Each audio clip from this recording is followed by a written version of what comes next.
Does the idea of going to your local U.S. Cellular store make you feel a bit uncomfortable? Tired of the hassle of waiting and wearing a mask? Let Toby Williams and his outside sales team take away that worry. They will come right to your home or office and drop your phone off on the porch or at the front desk for you. Saving you time and worry is what the team at Cellular Warehouse is all about. Call Toby today at 252-799-7051 and let them help you with all of your wireless needs. Cellular Warehouse, your local U.S. Cellular authorized agent.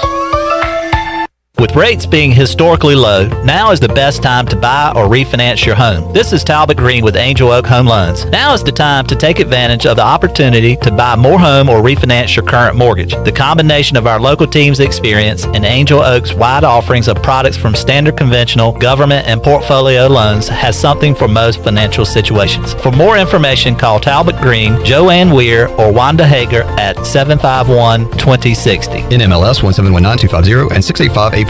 Equal housing lender.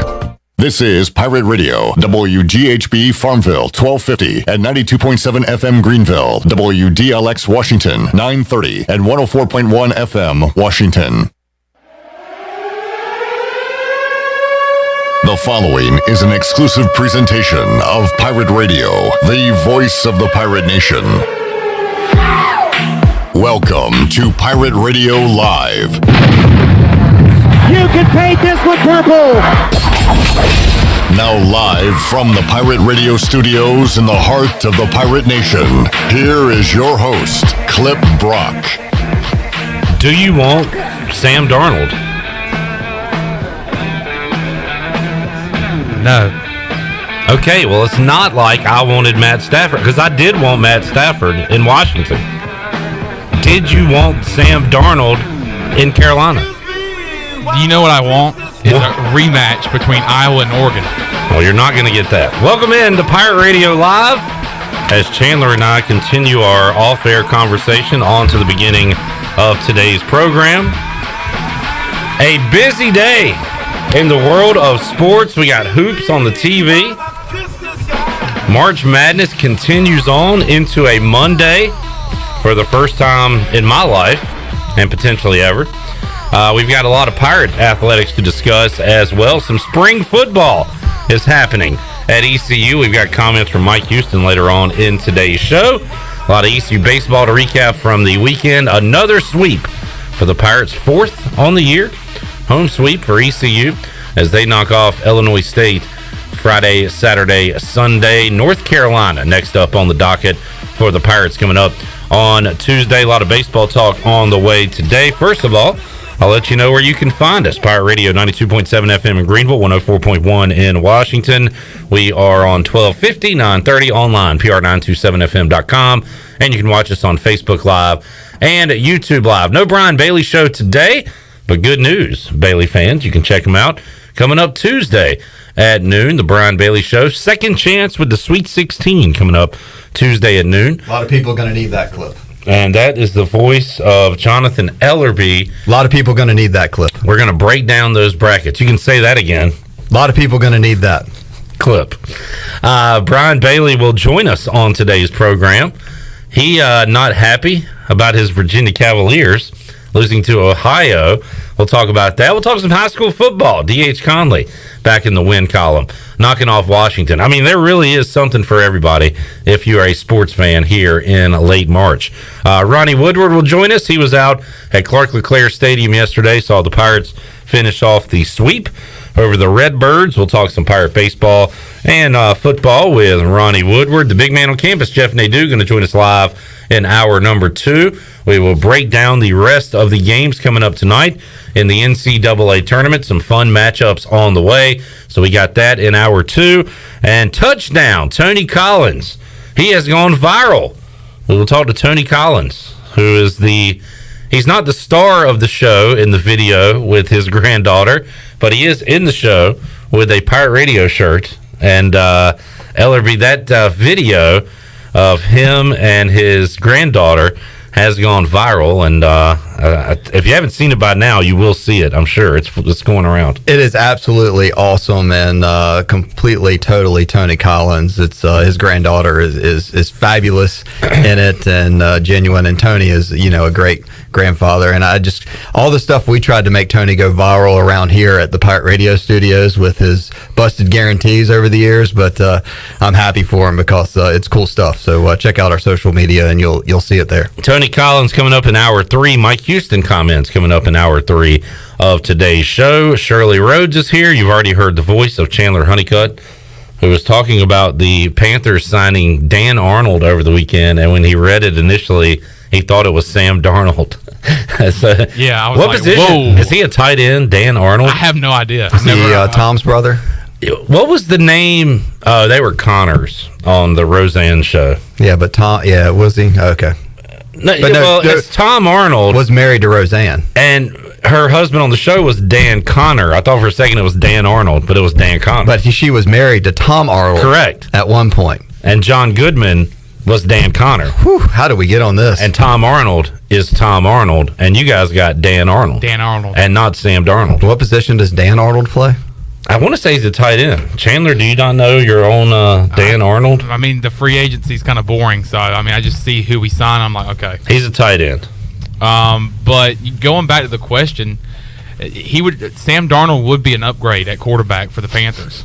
We were having a dumb discussion about Sam Darnold and other quarterbacks before we got on the air. Chandler does not want to discuss what we did before that, and that was watching his national champion Iowa Hawkeyes lose to Oregon. Ellerbe, your thoughts? Iowa was also my national champion in my brackets, and I also had West Virginia in my Final Four, Texas Tech in my Final Four. So is Alabama playing later today? They were my fourth Final Four team. I'm hoping that they'll just flame out, and then I can really pay attention to the Second Chance Brian Bailey show on Tuesday at noon and try to reboot my bracket. And at that point, I'm going all in with Sister Jean. The Tide will try to roll tonight at 8:45 against Maryland. Ellerbe. All right. As we take a look at the Pirate Radio Bracket Challenge standings, tied for first place, Clip Brock. And that's enough said. And I just want to say right now that just like when they do the top 25 for college football, like the Saturday after the national championship game, the way too early Pirate Radio bracket, it's way too early. Hold on. This first of all, we have results. This is not a projection. This is actual standings. These are current standings, but they're still fluid as the day is going on. So. If I don't say it today, then I won't be able to say it. Man, are you really taking over Troy's position here as being in the lead, and then you're like pointing it out? Today I am, because I too, Ellerbe, have lost 3 Final Four teams. Oh, wow. I have lost Texas, Oklahoma State, and who was my other one? I lost another one. I can't remember my other one. They were that important. Oh, freaking Ohio State. I had the national championship. If you had to do it over again, which one would you not take? All 3. What a dumb question. Here's a question I was thinking about earlier.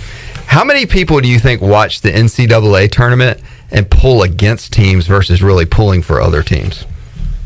Like Carolina and Duke fans pull against Carolina. But I mean, how many are like, man, I really like this Sister Jean, Illinois, Chicago story. Like, they strictly pull for them regardless of who they're playing, or pull against, pull for them. And then some teams are like, man, I can't stand Ohio State. I can't stand UNC. I don't understand the question. You don't pull. Are you hoping some teams lose? Is it there's a person I know that does not like pulling for Rick Barnes teams. That would be the big dog Glenn Griffin. Yes, who has a personal vendetta. He does, for some reason. I don't know if he was in Hickory one time growing up and Rick Barnes didn't throw candy at him in the parade there, or I don't know what happened. I'm looking down the list. Usually Ellerbe, my thing is if I have no dog in the fight, or bulldog in this case, I am pulling for Gonzaga. I usually just root against the number. I pull for the upset in every game. Even I like an upset more than I like winning my bracket. I was rooting against Ohio State when they were down the other day. Same with Abilene Christian. Yeah, over at Texas Saturday night. I like that's what makes this great. I love the upset, so that's what I root for. Bracket, and then the upset, and then my alma mater, which I've never had a chance to do. Just kind of sad. Should ECU look at doing a deal with Sister Jean? Should I take an online class at a good basketball school? Where would you go? Because you only have to do a certain amount of hours to be an alum, right? Or you bought a St. Bonaventure shirt. Does that? Well, technically, that was a gift. I have not paid any money for St. Bonnie's gear. I mean, instead of spending all the money to take a class, you can just buy a shirt. Oh, that's different though. That's the Walmart fans we make fun of. Oh, okay. So you wouldn't want to be a Walmart. I want to be a real deal alum. You want to be an alum. Yeah. You can be an honorary alum, kind of like but Scooter with J.H. Rose. They have to give that to me. Like, I'm still waiting on Xavier or St. Bonaventure to do that for me. So let's get back to your list of schools. Like, I want to put the hats out, and when Clip makes his secondary honorary degree alum, I mean, Zach's choice would be awesome. Let me look at who's playing tonight, just for a good example. Like, Creighton would be cool. I could be Abilene Christian. I could be a Blue Jay. I want somebody that you have a Blue Jay hat you like to wear occasionally, although it's Toronto. I want somebody that makes it pretty much every year, though, that I can root for. Gonzaga. Yeah, because how much fun would it be if ECU would actually make this thing one year? I mean, I'd lose my mind, Ellerbe. What would be the reaction? I mean, I don't know. I'd definitely cry. Tears of joy.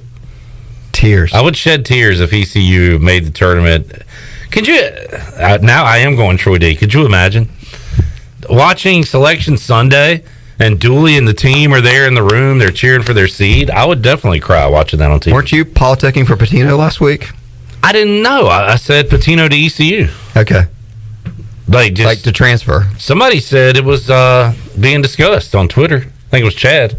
So if it's chatter. Yeah, we literally Chad's chatter. It's a rumor mill here. Yeah, like we started. You just say something and it gets right. Going. So we narrowed it down to Creighton, Gonzaga as your honorary schools. If I had to pick one, I'd go Zags, which is kind of cliche at this point. So I need to think about it a little bit. Why not like Oklahoma? Loyola Chicago. Oklahoma's too.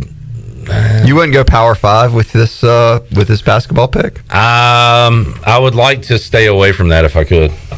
So you would like a school that pretty much wins their smaller conference title every year. What about UNCG? They've done pretty well under Wes Miller lately. Not bad. It's in the state. You would get in-state tuition. I would probably. I'd probably like to go out of the state if I could. Okay. How about Winthrop? Maybe a Winthrop. Winthrop? Yeah. Not too far. Is that a private school? Tuition may be a little high. I'm trying to think.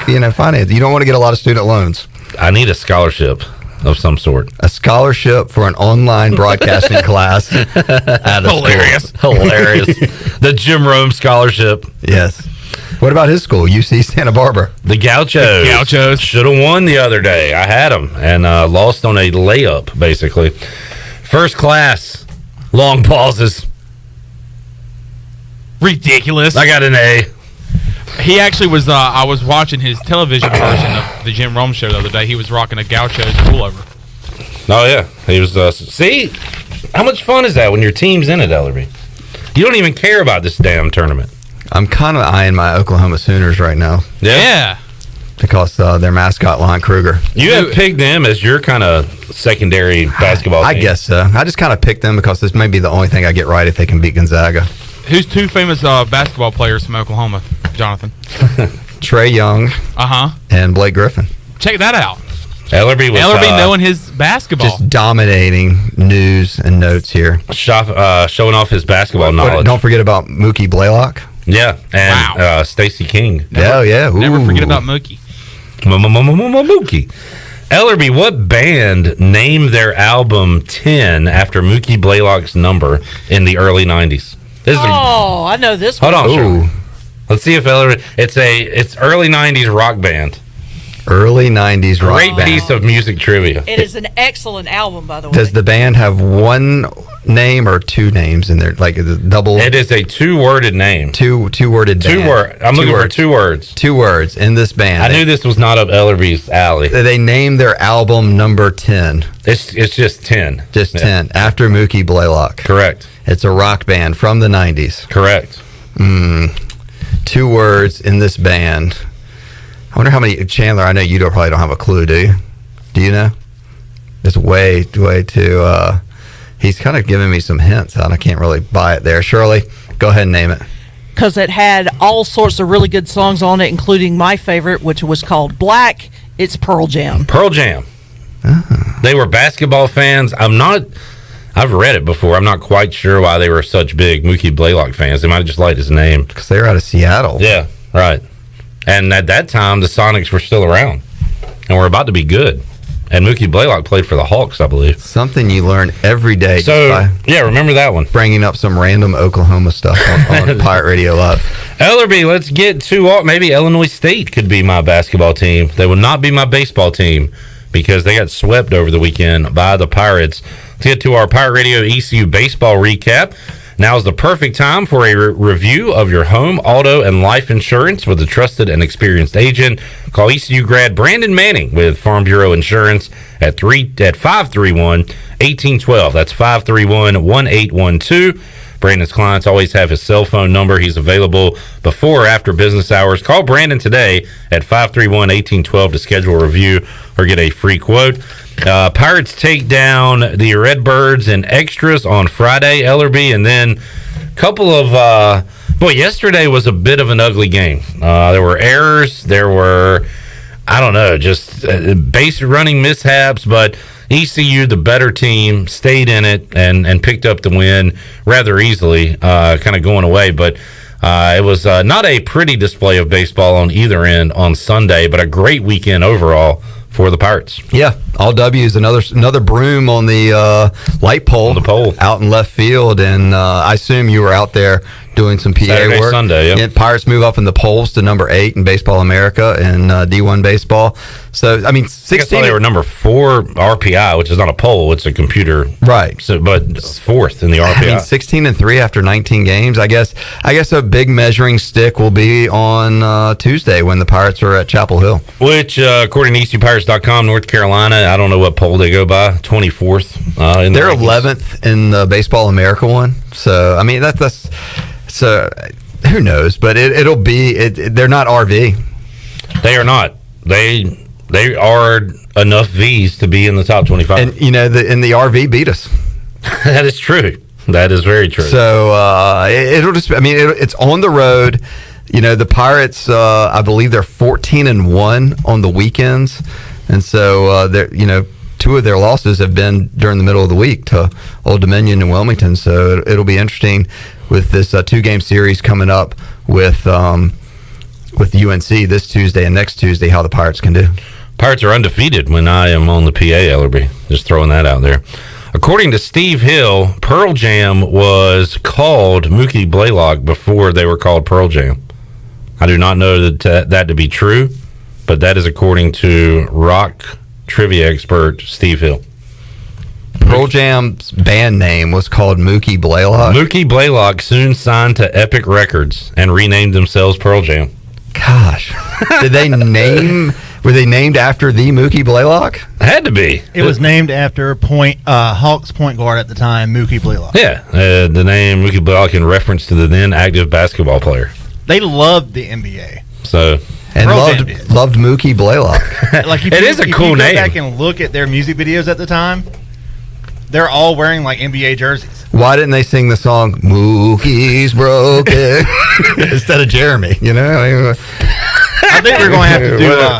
I think I'm going to have to put that onto Jeremy and see how it sounds. Yeah, I think we're going to have to get Ellerbe a wig so he can do a Pearl Jam cover. Yeah. Give me some more Pearl Jam songs. Maybe we can just replace some of the words with Mookie and some of their famous songs. Even Flow. There was Even Flow. Yeah. Mookie Blaylock.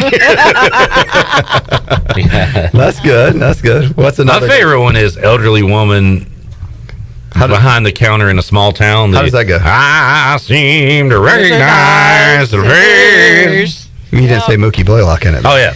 Mookie Blaylock to Steve Smith. Another Atlanta Hawk. All right. Pirates knocking off Illinois State over the weekend in 3 games, Ellerbe. Yeah. And Mookie Blaylock was not there. Where is Mookie Blaylock? Oh, boy, here we go. We got to figure out what is Mookie Blaylock up today? Where are they now? Has he written a book or done anything that we can get him on Pirate Radio? Wasn't it Stuart Scott who used to do the Mookie? Or I'm making that up. Mookie Blaylock was an all-star in 1994. He was the NBA steals leader in 97. What years was he at Oklahoma? He was at OU 87 to 89. I remember him and Stacey King. That was like my early days of watching the tournament. No, they were good. They were a good basketball team. Who was their coach? Was it Tubbs? Billy Tubbs? Billy Tubbs. Yeah. I believe was their coach. Yeah. Let's see. What's he up to these days? Personal life. Ooh, had a head-on collision. Ooh. Placed on life support, but later improved. Then he got a DUI. Blaylock. This is not good. Will serve 3 years in prison. Oh. My goodness. We'll have 8 years probation. Glad we looked up that up. Good thing Pearl Jam went with Pearl Jam. Oh, dear. Mookie Blaylock. Mookie. That is We've been praising this guy for the past 20 minutes. He's a good basketball player. Oh, yeah, I mean, absolutely. you're a good person. It's just on Wikipedia. It's got to be a huge misunderstanding. Could be. Why did Pearl Jam not bail him out? Or maybe they did. We're here to see Mookie. Let's just change the Mookies. Let's talk about Mookie Betts. Well, Hopefully he I doesn't. don't want to talk about Mookie Betts. He left He's Shirley a freaking Dodger. and went to LA. and what famous band was formerly named Mookie Betts? Great question. I do Molly not Crew. have the answer to that. All right, so we got ECU baseball coming up on Tuesday. Ellerbe, we'll talk to Aaron Fitt from D1 baseball coming up. Awesome. 5 o'clock on Tuesday. Troy D will be here, and we'll talk to Aaron for a few minutes at 5 o'clock and talk about the Pirates so far, preview ECU, UNC a little bit, and talk about what's going on around the world of college baseball. I know people are excited about ECU baseball. You can feel the temperatures if you look at the long-term forecast for this weekend, and then I wish that they could have a packed house next Tuesday for that. I've already had people being like, hey, man, we should do a tailgate. We should do this. We should do that. Like, they're only allowing X number of people out there. I mean, I think people are going to be huddled around their ESPN Plus coming up to watch that UNC game next week and this week. So we'll see. Hopefully the Pirates can keep it rolling. Strong start to the season. And I think I'm really, after that UNC game is when they transition to the 4-game weekends. And that's going to be... Which, by the way, they have this... I'm sorry, go ahead. Interesting strategy, because if you're playing double headers on those Fridays, so it'll be some Cliff Godwin and the guys will have to figure out what they're doing. The first one, what is the Thursday versus Cincinnati, then a doubleheader Friday, and then Saturday. That's Easter weekend. And moving forward after that, it looks like the home Friday dates will be 1 o'clock, 5:30 for the doubleheaders, at least for the first two home ones, and moving forward the same thing. So adjust your calendars accordingly for those double headers coming up here shortly once conference play begins. St. John's coming to town this weekend. That is a common opponent for the Pirates. They're usually really good. They usually come a little earlier, it seems like, because they want to escape that cold weather up there, but they'll be here coming up this weekend, 6:30 Friday, 4 o'clock Saturday, 1 o'clock on Sunday. Shirley, do you have the Cliff Godwin cuts? Okay, all right. Ellerbe, speaking of going viral, did you see the ECU walk-off and Tyler Smith had the cone on his head running and celebrating? What do they call that thing? The birdhouse.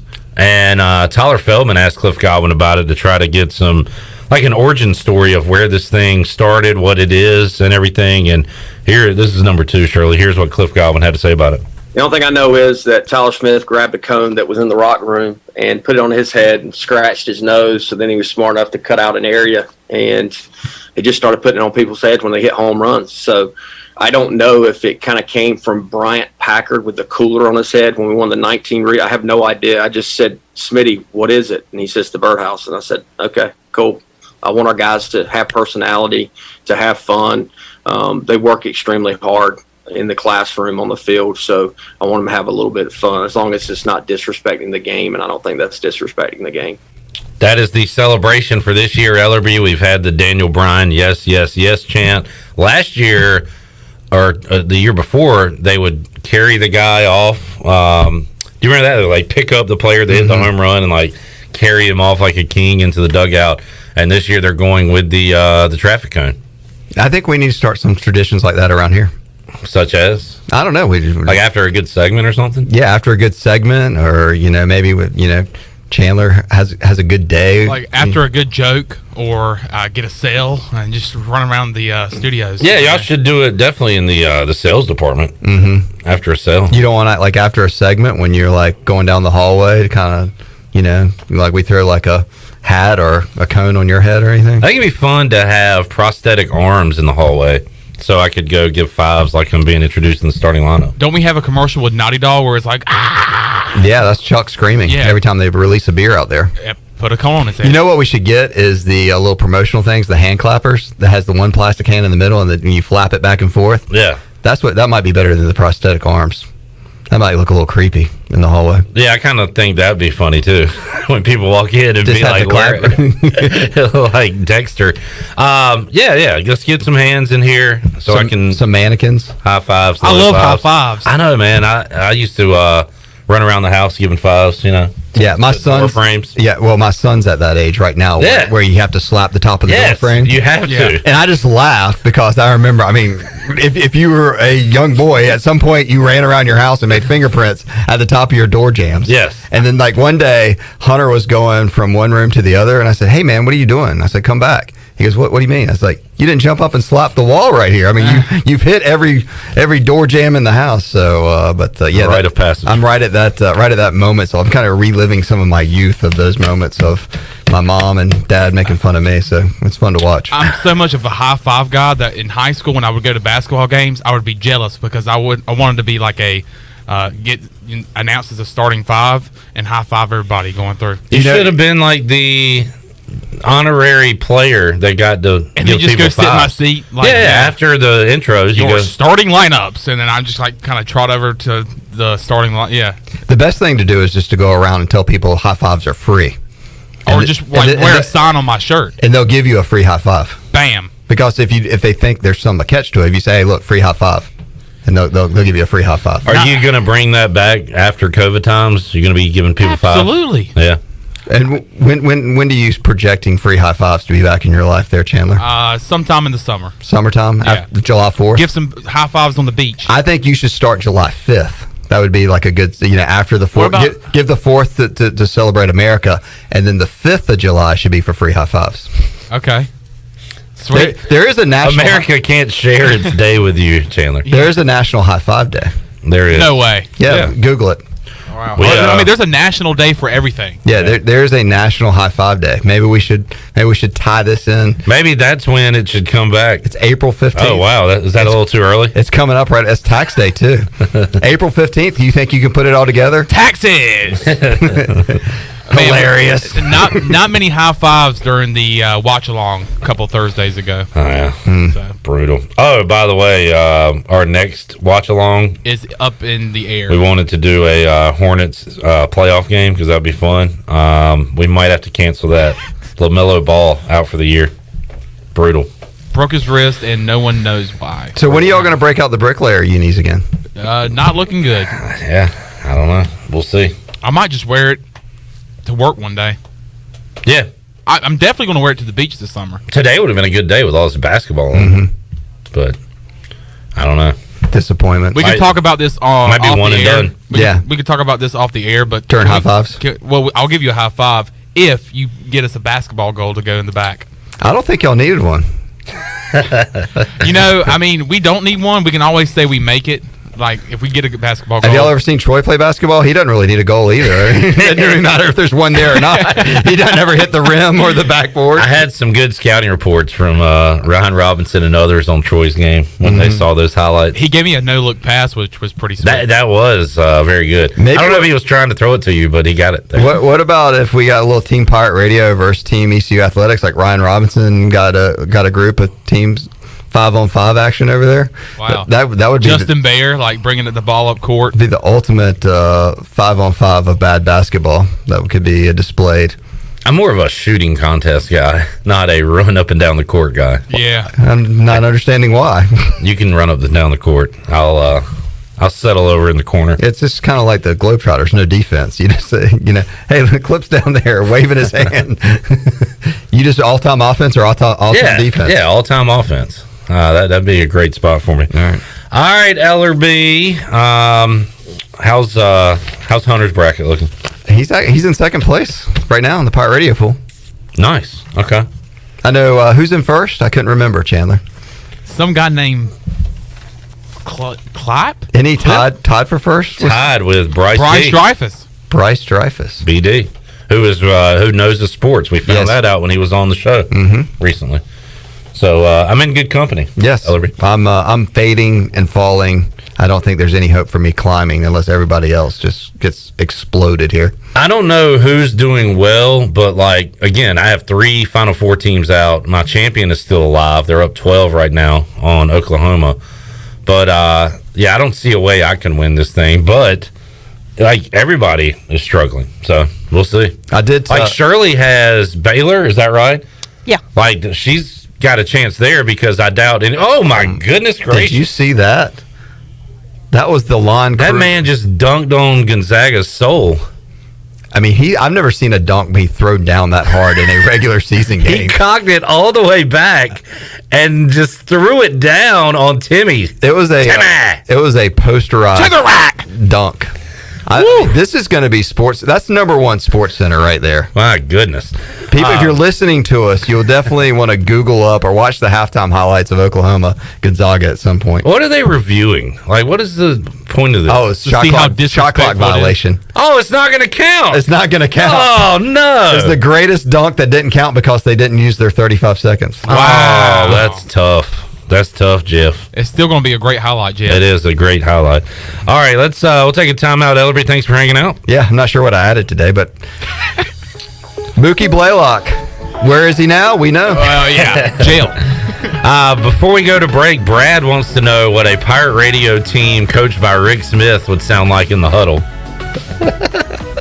Brad, I don't even know. Here you go.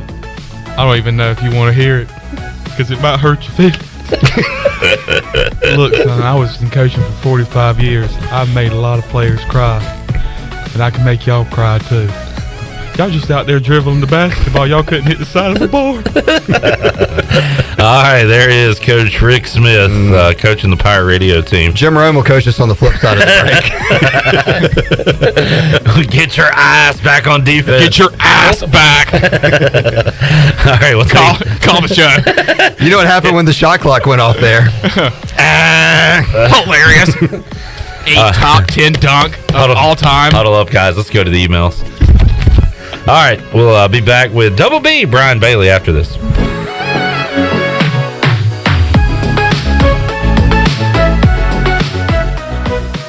White Claw Hard Seltzer, a wave of refreshment. Crafted using our unique Brew Pure process. Made pure. Nothing tastes like White Claw Hard Seltzer. White Claw Hard Seltzer, available in 5 fruit flavors, 2 grams of carbs, gluten-free, and 100 calories. Find it at whiteclaw.com. White Claw Hard Seltzer, nothing tastes quite like it. Proudly distributed by Coastal Beverage. Please drink responsibly. The convenience of Pitt Greenville Airport is waiting just outside your front door. Service is back, so you're connected to destinations worldwide through flights from American Airlines. Plan your next trip. Book your flights today at flypgv.com or aa.com. Whether you're flying for business or for pleasure, enjoy the friendly convenience of flying from your local airport to get you where you're going and then home again safely. For your next trip, remember, American Airlines is back at PGV. Book today at aa.com. Pitt Greenville Airport, where the pirates fly.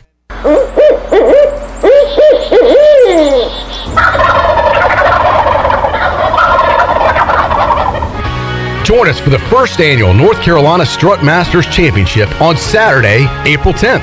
Presented by Crescent Tools. Brought to you by Mountain Dew, Yeti, Sam Jones Barbecue, Spring Hill Outfitters, and Nomad. Compete against some of the best turkey hunters in the country, like Michael Waddell, Hal Schaefer, and Nate Hosey. Live performances by Nate Hosey and much, much more. Registration now open for 2-man teams at ncstrutmasters.com. Teams with the top scoring birds will win big cash prizes, up to $15,000. The tournament is open to residents and non-residents that have access to hunt properties in North Carolina. Deadline to register is March 31st. Weigh-in is at R.A. Woods Farms, 39 Vanderford Thomas Road in Farmville, North Carolina. We'll see you there.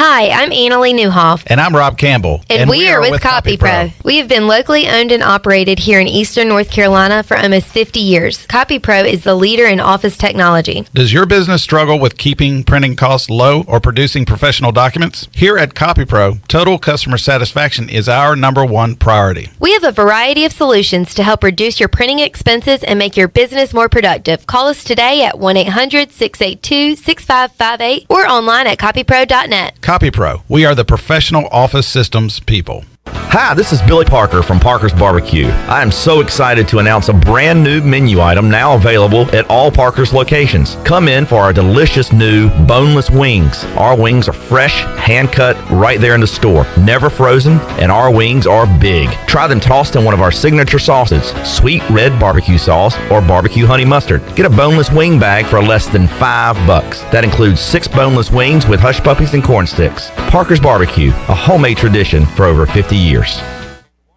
University PC Care has been the Pirate Nation's go-to IT expert since 2006. Your office deserves a proactive tech support approach instead of always reacting to issues after the damage is done. You need BizCare. BizCare tech support and cybersecurity plans keep you ahead of potential issues and much safer from cyber threats like ransomware. What's at your office? Call William today to schedule your free BizCare consultation or learn more at universitypccare.com.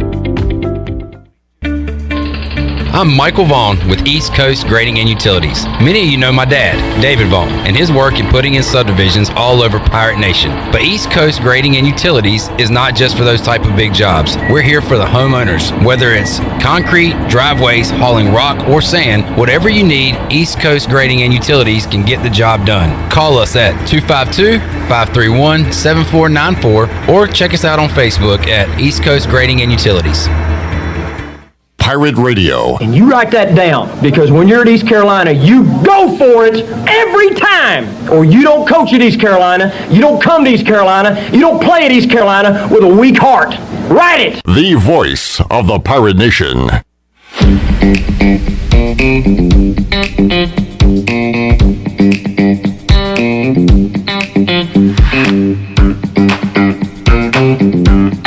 You're listening to Hour 1 of Pirate Radio Live. Now, back to the show. Welcome back. Tommy's Express Car Wash. Come experience the difference at Tommy's, now open at the corner of Greenville Boulevard and Red Banks Road in Greenville.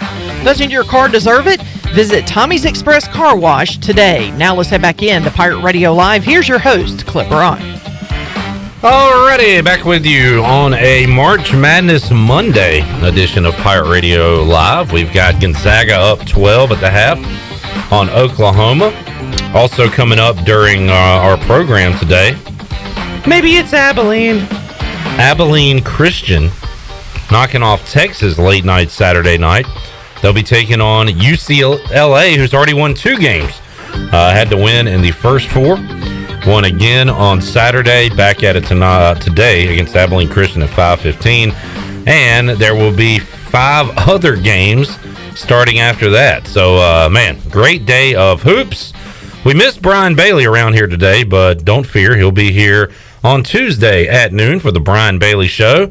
And Bailey, everybody is going to need a second chance with the Sweet 16 this year. So your show is going to make a lot of people happy coming up on Tuesday. Yeah, we certainly hope so, because, you know, when you look at this tournament, it's been so, you know, we all know it's always wild and crazy, but maybe it's the COVID, maybe it's, you know, they're all in a bubble, but it's just unheard of what's happening right now with the tournament and all these, you know, big-time seeds, you know, falling by the wayside. It's really been crazy. It has. I had a few upsets as I look at my first place bracket at the moment, Bailey, which is not going to be first place for long. I had a few upsets. My big one in round 2, I did have Loyola Chicago over Illinois. The only other upset that I hit that I called, unfortunately, was the Bobcats of Ohio knocking off Virginia. I had that one, Bailey, mostly due to the fear of how COVID would affect Virginia. Knocked out of the ACC tournament without playing, without losing a game. They come back in this tournament. How much was that a factor, in your opinion, on what happened the other night to the Wahoos? You know, I've watched them play all year long, and they would go through, you know, stretches where they just didn't score, and a couple of games this year it cost them.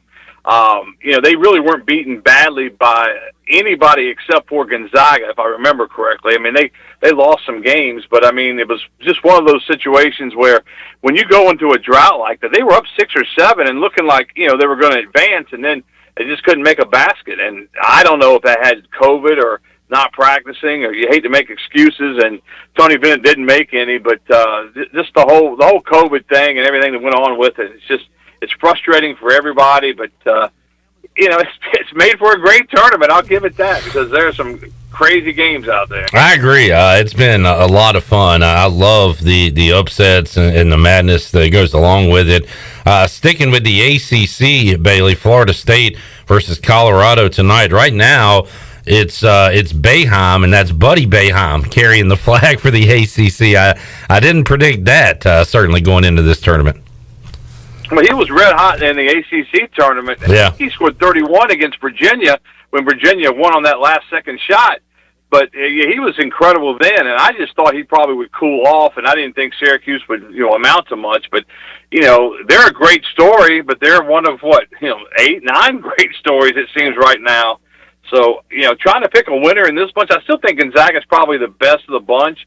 But, I turned Gonzaga on this afternoon. They were down 7 to Oklahoma. Now they're up now, but, I thought, wow, all of a sudden, when you go out there, you don't know what's going to happen. The Zags are going to be tough to beat. And they are my champion, Bailey. I look at it now. I have 3 Elite 8 teams left. and Gonzaga is one of them, and USC is one of them, and they play tonight. After today, I could have 2 Elite 8 teams left, and that would be Gonzaga and Baylor. So everybody has ripped up their bracket by now. How many Final Four teams do you have left? I was going to check my bracket, and I think I threw it away. I know I had Illinois in the championship game. Yeah. That's a bad pick right there. I'm not sure if I have the other half, still intact. I know I had Gonzaga. But, yeah, it's just, when you're going through picking, and you don't want to take all number ones, although it's happened, but it usually doesn't. But then, you pick a 3 or a 4, then they can get knocked out early, which we've seen a couple of times already. So it's just so hit and miss. I mean, it's a crapshoot. All those millions of brackets, and after like 16 games, there are only a handful that are perfect, and then after the next set of games, nobody's perfect. It's really crazy.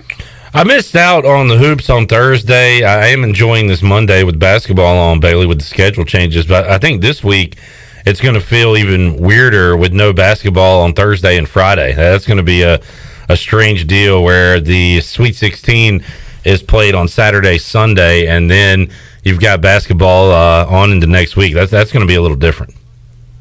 Yeah, and I still haven't figured out, as I've had a couple of people ask me, why did they do it this way? Yeah. I don't know. I don't understand the difference in going 4 days, Thursday, Friday, Saturday, Sunday, and going 4 days, now they're going to go, Saturday, Sunday, Monday, Tuesday. I really don't understand, the difference, but because you're not traveling anywhere, you're basically staying where you're at. So I don't know, but again, maybe that's another reason. Maybe that things are so crazy with all the upsets. Brian Bailey joining us. Bailey, the portal is open. It's always open, and right now it is seeing a lot of Tar Heels enter it. As you got Walker Kessler announcing that he will be entering the transfer portal. There could be more for North Carolina. Edra Luster for ECU entering the transfer portal. This is the new normal. Like, this is not crazy anymore. This is how it goes in college basketball, and all these coaches, Joe Dooley included, are certainly monitoring that transfer portal. Yeah, and they have to, and it's just, it's really crazy when you look at it. With Walker Kessler, I mean, his dad came out and said, hey, this is strictly a basketball decision. He loves North Carolina. He fell in love with it, and he walked down Franklin Street for the first time. And he was a 5-star recruit. He wasn't getting much action, and that tells me that maybe that they've kind of thought about it and thought that Dayron's going to stick around for a year or 2 more, and they saw the handwriting on the wall that Walker Kessler wouldn't be the prime player in there, but he's really good. I mean, he played really well late in the season. Had that great game against Notre Dame in the tournament. So, it's just what we're going through right now. It's just too easy to coach yells at you one day at practice. Okay, well, I'm done. I'm transferring. Now, I'm not saying that happened in that situation, but I'm saying that can happen anywhere. Yeah, but what if you want to play and you're not going to play? I mean, do you not like a kid transferring? I mean, Well, I just think I just like the old days where there was a cost in transferring. If you want to transfer, that's fine, but it's gonna take some time, and you have to weigh all the factors, and still a lot of people transferred. Obviously, I think it's just too easy now. Yeah, and it is. It's more open. I saw somebody point this out, Bailey. It's more open in college than it is in the NBA, because the NBA, at least you have contracts, and you can't just become a free agent whenever you want to. So, like in college, it's easier to move than it is in the pros now. Yeah, and it's just we've always said back in the old days when you knew the players, and you had a chance, guys weren't one and done. Yeah. Go to a school and they would stay for 4 years, and you got to know them, and you got to understand the lineups, and now every year it's Kentucky, it's now Duke and Carolina. These guys come in for a year and they're gone, and you really don't get a feel for for who they are, what they are. But that also created great rivalries that we're missing out on too these days. So, Bailey, what was it like for you Friday night to have NCAA tournament basketball going on and Touchdown Friday high school football going on at the same time? It was bizarre, and it really, and the fact that we had to sit around and wait until after midnight to do it, and I'm not sure how many people actually saw it because it was so late, but it was just bizarre going through your notes and trying to, this game and keep an eye on that, and then all the photographers will go out and get the highlights and come back with their information, and and what we had a lot of games that were postponed Friday night because the weather was so bad Thursday and into Friday that some teams postponed. And so we were scrambling around with that, and then we decided to go with like an abbreviated Touchdown Friday. So I think we had 6 games is what we showed highlights of, plus we had all the NCAA tournament games, and we had Pirate Baseball. I mean, we all know that Pirate Baseball is the biggest thing going in the immediate area, and with them being ranked nationally, ranked in the top 10, I mean, that's a huge story too. So we had a real smorgasbord sports the other night. A walk-off with tournament basketball and high school football going on. How about, I had no idea that Terquavion Smith played football, Bailey. Baby T for Farmville Central scoring a touchdown the other night as they snap a long losing streak. I actually sent Scott Gardner a text after the game. I know kind of a weight off his shoulders and everything, but good to see Farmville Central and Baby T get in the win column there. Yeah, Terquavion, he looked good too. Yeah, we got a great shot of it, and it was really. And the funny thing, he was not on the roster with that number. So a lot of people were tweeting out that he scored a touchdown. So we all knew he scored a touchdown, and so it was a matter when our I think it was one of our girls, Sam, was actually the one shooting the game. She came back and she goes, "I don't see a 15 on the roster." I said, "I think it's Terquavion. Let me look at it." I said, "I'm pretty sure that's him because he's so tall, but let me just get verification from Larry Williford." I sent him a text, and we verified it, so we wanted to make sure we got it right. But, yeah, it was he had a couple. He was good. Brian Bailey joining us. As you mentioned, Pirate Baseball sweeping Illinois State over the weekend. Bailey Pirates, another great weekend for them at home. They'll take on North Carolina coming up, who was unranked heading into the year. They found themselves in the rankings, and always fun when these two teams go at it. Yeah, it is, and it's one of those in-state rivalry deals, and I know that Cliff Godwin and that bunch really shaking their heads about what happened last weekend down in Wilmington. But this today comes out, and you sweep Illinois State, and you move up, a slot in some of the national rankings. So they're still right there. I know North Carolina and East Carolina Pirate fans really want to beat the Tar Heels, really want to beat the Wolfpack. And it's always a big game. When you come to East Carolina and play and you put that uniform on, you understand that when you play North Carolina, you play NC State, the fans really want to win those games. So I don't think there's any added pressure because it is, at the end of the day, just a non-conference game. But in some ways, there is a lot of pressure. Brian Bailey joining us. The Brian Bailey Show coming up Tuesday at noon. We'll be live in the Pirate Radio studios on YouTube, on Facebook Live. You can call in and enter in the second chance with the Sweet 16 contest. Basically, your bracket is busted, but Bailey will give you a second chance with the 16 teams remaining. You pick your Final Four and champion, and you can win prizes. And always a lot of fun, Bailey. It's going to be even more difficult this year, I think, to narrow it down with all these different teams we have this year. So going to be a lot of fun coming up on Tuesday. It will be, and we got some of our sponsors that have donated some prizes for it. We've got Greenville Auto World. They always do the detail for your car. That's like $125. So, it's got a lot of value to it. We got some restaurants with some dinners and that kind of thing. So I think it'll be a lot of fun. It's always fun to look at it, and you leave there after we do that contest. I'll look at it, add it all up to see who everybody picks, and inevitably, it doesn't go down like that either, especially in a year like this. Bailey, we'll see you on Tuesday, man. Thanks for joining us on the show. Sounds good. Thank you. Double B, Brian Bailey joining us on the Fixed NC live line. They are still at the half. Gonzaga right now up 12 on Oklahoma. Coming up at 5:15, Abilene Christian taking on UCLA. That's a 14 and an 11. One of those teams advancing to the Sweet 16. At 6:10, Ohio tries to pull off another upset when they take on Creighton. That is a 13 versus 5 matchup.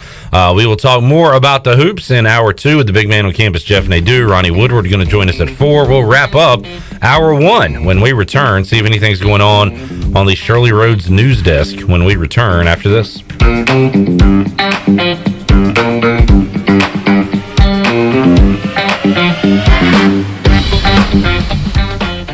Hey Pirate Nation, this is Tom Brown from Brown & Wood Buick GMC Truck. We've been serving the Pirate Nation in Eastern North Carolina for 83 years. We have 4 brands, 3 generations, 2 showrooms, and 1 goal to make sure you leave a happy customer. This month at Brown & Wood, get a 2020 Buick Enclave and save up to $11,000 off. And as always, Brown & Wood is the home of the lifetime powertrain warranty. We're located on Greenville Boulevard next to the Convention Center, or shop us online at brownandwoodauto.com.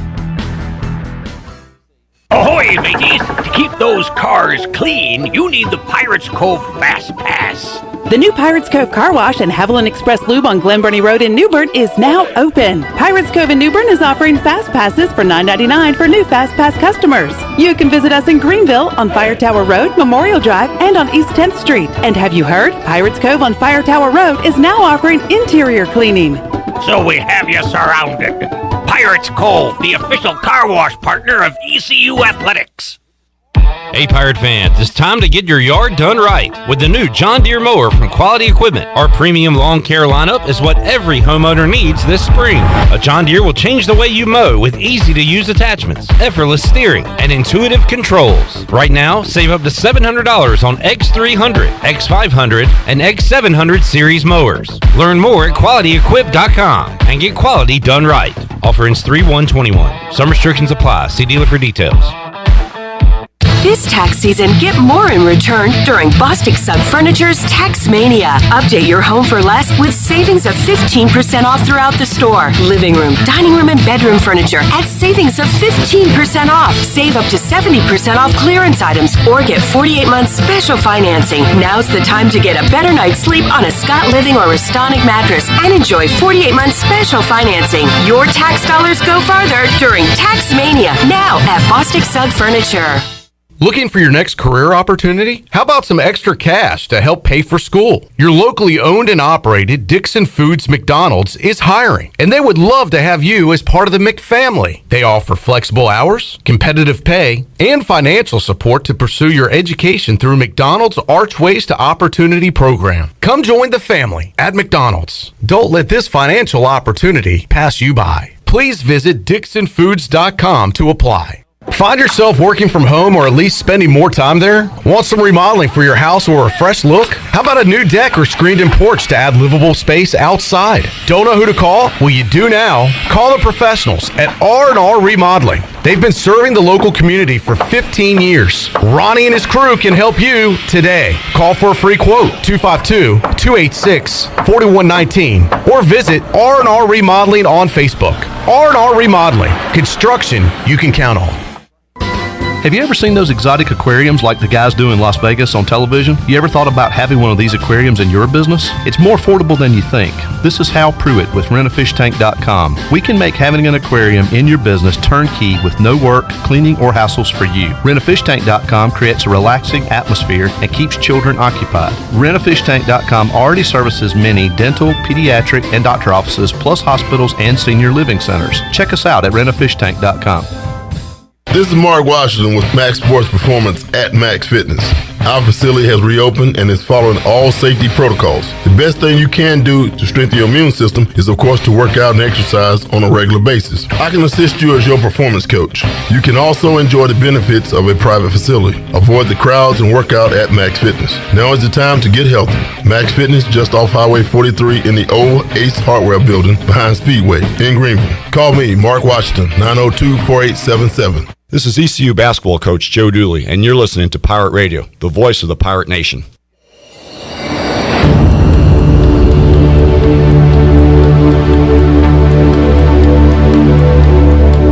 You're listening to Hour 1 of Pirate Radio Live. Now, back to the show. Welcome back. For the latest breaking news, interesting stories, and awesome contests that can make you a winner, be sure to follow Pirate Radio on our social media on Facebook, Twitter, and Instagram at PR927FM. Join the close to 50,000 followers today at PR927FM. Now let's head back in to Pirate Radio Live. Here is your host, Clip Rock. Alrighty, thank you, Shirley Rhodes. I love a revenge game. Let's talk about it with ECU basketball. It seems when I go over the schedule when it first comes out every year, a lot of revenge games on the schedule. How about this quote from my quarterback, Ryan Fitzpatrick, on the upcoming season? He said, "Every week is a revenge game for me because I've played on every dang team in the NFL." A lot of revenge games coming up for Fitzmagic in 2021. The Zags have a 15-point lead, 51-36 over Oklahoma. That is important for some. Shirley, what do you have going on at the Shirley Rhodes News Desk? There's really not a whole lot going on. Obviously, the big news coming out is the upsets in the NCAA tournament and continuing to see games that feature teams that are coming out of nowhere.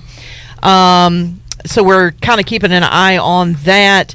As far as national news, 6 more lawsuits have been filed against Deshaun Watson. Things are starting to get really crazy down in Houston. I think we were up to 4 or 5 when we left the office on Thursday, and now there's 6 more. So we're up to 10. Okay, so we're up to 10 lawsuits now for Deshaun Watson. So we're going to follow that story. Also, it was announced just before the show actually started, so about an hour ago, it was released that Lakers star who eventually became the LA Clippers executive, Elgin Baylor, died today at the age of 86. And it looks like really the other news that are coming out is just a lot of trade information as far as the NFL unveiling some plans for this year's draft in Cleveland. Cleveland. I saw that. And the only other thing is Kyrie Irving has announced, or the Nets have announced, that Kyrie Irving is going to be out 3 games due to a family issue. But other than that, there's really not been a whole lot news-wise coming out of the sports world. Chandler, what are the Hornets going to do without LaMelo? They're going to fade in the standings? You're not going to talk about it? Really? All right. Nah. Just going to bury your head in the sand and that was pretend it didn't happen? Yeah, I don't know. It's just that's very crushing, especially to be a Hornets fan. To watch a game and watch it happen is one thing, but to just find out just randomly on a Sunday when they're not even playing is even more heartbreaking. So, expect the Hornets. I mean, hopefully they continue to have success. I mean, Devontae Graham's going to have to step up and really start, shooting the threes well, and defensively they're going to have to kind of clamp down. Because I feel like LaMelo was very good and a big part of that defensive success for the Hornets. But, a big blow to the Hornets, especially, trying to make a playoff push. obviously, and we kind of expect this second road stretch in like 2 or 3 weeks is kind of being not very friendly to the Hornets. They lost big time to the Lakers, took a beating against the Clippers, and now I think they're playing, and also the Nuggets. Tonight they play the San Antonio Spurs. So, the Hornets, it's just tough to be. We always say it's tough to be a Pirate fan, but like it's even more tough to be a Charlotte Hornets fan. So, hopefully the Hornets can get back on track, but they're going to have to do it without their potential rookie of the year. Well, definitely it was going to be the rookie of the year. It opens it up for other players now. Before we go to break, Shirley, I'm glad you didn't bring up this story because this is something nobody wants to see. Uh-oh. Members of Evander Holyfield's team say that Mike Tyson has rejected a $25 million guarantee to fight Holyfield on May the 29th. Why is this even a possibility? I don't want to see Mike Tyson in the ring. I do want to see Mike Tyson in the Mike's Hard Lemonade commercials that are on during the tournament all the time. Have you seen that where the guy's like, whose is that? And the girl says, it's Mike's. Yeah. And he's like, yeah, I know, but can I have it? And she said, it's Mike's. And he's like, yeah, I know. And then Mike Tyson comes out and he starts running away. And he's like, I was going to say we got more inside. I was going to tell him we have more inside. And that's a good Mike Tyson clipper. Thank you. He just takes off running. That's a good commercial. Well, here's the thing. But I don't want to see him in the boxing ring.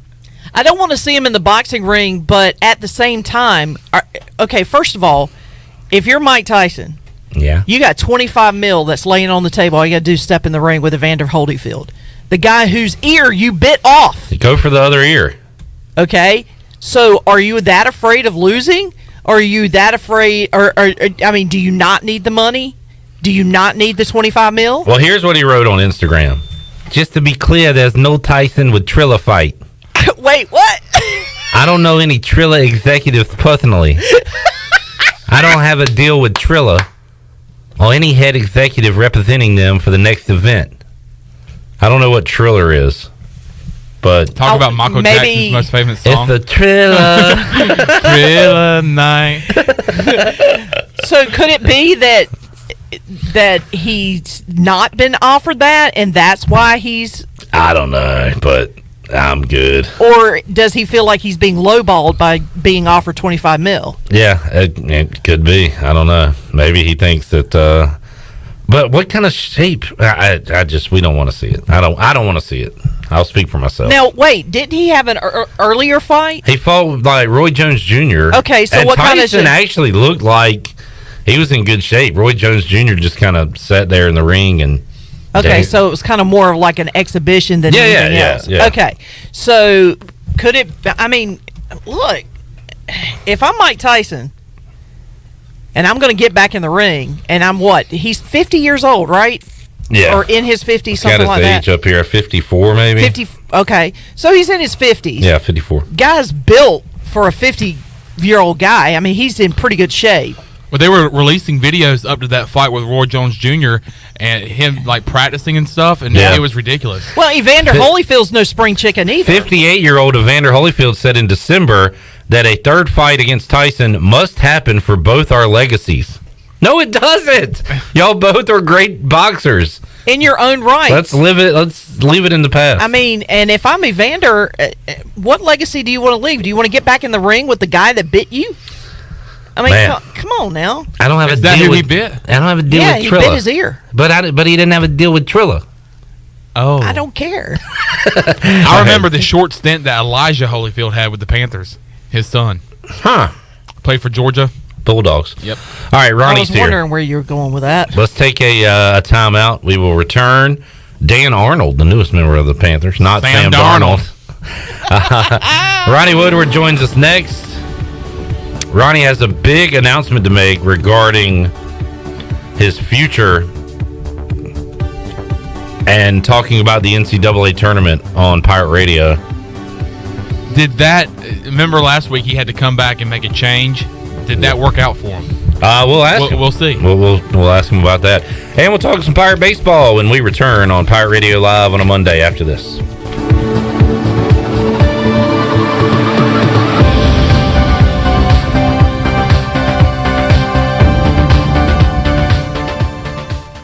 Hey Birdland, as we welcome fans back to Oriole Park this season, we've set up some game day health and safety policies to keep everyone safe. At Oriole Park, this includes limited capacity pod seating, cashless transactions, mask mandates, and other policies. Get game day ready by purchasing tickets online for easy and contactless entry into the ballpark. Your energy fuels Birdland, and we're excited to welcome you back. View our complete list of game day health and safety protocols at Orioles.com/welcome back. Here with Mike Mullis from Fixed NC. And Mike, you were telling me the other day, people ask you all the time, I didn't know you did that. What does that mean? You know, anything that involves property damage repair, call us first. If it's your crawl space, you've got interior humidity issues, a water loss, your ice maker line breaks, obviously fire and smoke, everybody knows we do those. But anything that involves interior or exterior property damage, we're your repair experts. Mike, how can everybody get in touch with you? 252-999-0001 or fixednc.com. In sports, if you think joy only happens after you win, think again. Look at the world's most successful athletes like Serena Williams, Brooks Koepka, and Alex Morgan. They don't spend all their days grinding away. They take time to enjoy themselves, like getting together with friends over a Michelob Ultra, because they know that happiness is the key to winning, and that joy is the whole game, not just the end game. Michelob Ultra. 95 calories, 2.6 grams of carbs. It's only worth it if you enjoy it. Enjoy responsibly. AB Michelob Ultra Light Beer, St. Louis, Missouri. A car wash experience like no other is here at the new Tommy's Express. You'll enjoy a gentle belt conveyor ride through our bright, inviting wash as luscious foams and soft cloths treat your car like new. After a final rinse, wax, and blow dry for a beautiful spot-free shine in just about 3 minutes, help yourself to our free vacuums and mat washers. We're Tommy's Express. Tommy's Express Wash, now open on the corner of Greenville Boulevard and Red Banks Road in Greenville. Wait up. Papa John's has a new stuffed crust? Oh, we did it. All our tweets, DMs, and carrier pigeons worked! This ain't just stuffed crust. This is Papa John's crust. Stuffed.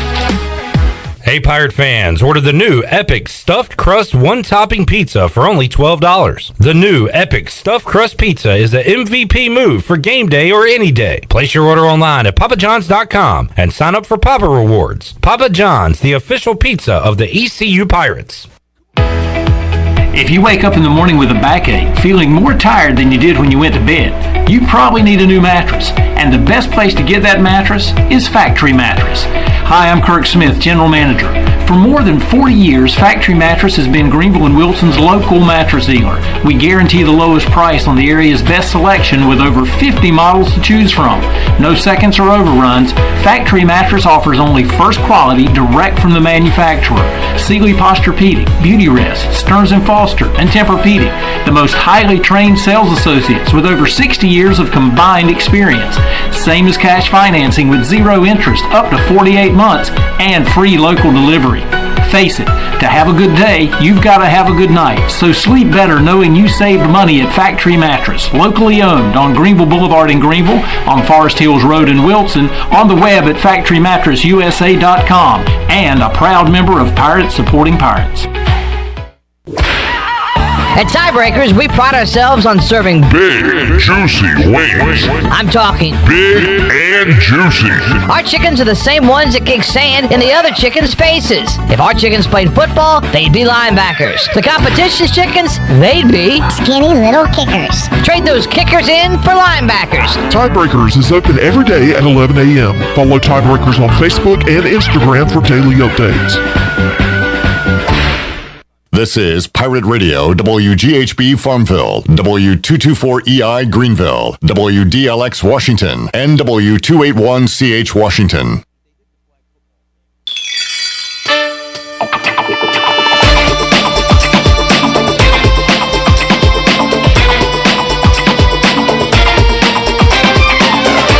This hour of PRL is brought to you by Tommy's Express Car Wash. Come experience the difference at Tommy's. Now open at the corner of Greenville Boulevard and Red Banks Road. Doesn't your car deserve it? Visit Tommy's Express Car Wash today. Now back to the show. Welcome back. Greenville Utilities Neighbor to Neighbor program provides help for those who need temporary assistance with their utility costs. and you can make a difference. Your tax-deductible donation can be added to your GUC bill each month, or you can make a one-time donation. And GUC matches all donations up to $20,000 each year. Consider helping a neighbor with GUC's Neighbor to Neighbor program. Now let's head back in to Pirate Radio Live. Here's your host, Clip Rock. All right, thank you, Shirley Rhodes. The best team in college basketball flexing their muscle right now. Gonzaga with a 64-45 lead over the Oklahoma Sooners. Welcome back into the program. Ronnie Woodward joining us inside the Pirate Radio studios. We will recap the ECU baseball weekend. But first, Ronnie, let's talk a little tournament. It was... all right. What, 6 years ago? Yeah, you had 2014. So maybe 7. You had your magical call of UConn as a 7 seed going all the way and winning the national championship. Since then, you've been my dark horse guy. You come in every year before the tournament. You give us a team to watch that's a lower seed that's going to advance.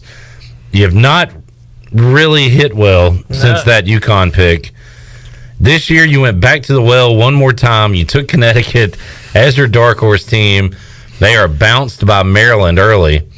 And, Ronnie, are you announcing that you are retiring as my official dark horse selector? I think so. You think you going to run get its some course? mojo back. Yeah. Maybe take a year Just off. quietly. Yeah, walk off. I'll just pick a dark horse team and not say who it is. And if they do well, I'll be like, I had them. I'm back in the game. Now, you are, a man of honor. We can trust you. You wouldn't just, make up that, oh, yeah, I had them. No, because that wouldn't be anything. I had Abilene Christian. Yeah, I knew. You wouldn't do that. So. Whoever, Oral Roberts would make the Sweet 16. Yeah. No, I mean, I picked Gonzaga to win it all, but so did everybody. So, I don't know, not that big a deal. But I hope they win it at this point. Yeah. UConn and West Virginia have let me down. I had UNC in the Elite 8. I don't know. It's one of those things, man. You have to pick upsets. Yeah. In any pool of some kind. But then when they don't hit, I mean, it's just I don't know. It's just random kind of at some point. You have to differentiate yourself a little bit, especially if you pick Gonzaga, especially because a lot of people are going to have another that piece somewhere. My upsets did not hit. I had more of and I'm in that pool that you invited me to. Yeah. Where you pick teams and you get points each round, and you want to pick a bit of an upset or two there. I think we have a team still alive. I heard you mention them. USC. I don't. Oh, okay. I thought you mentioned them Colorado, in the press box. Arkansas. I have USC is really my only one left because I had Oklahoma State, Texas, and Ohio State all in my Final Four that are out tough. now. So, yeah.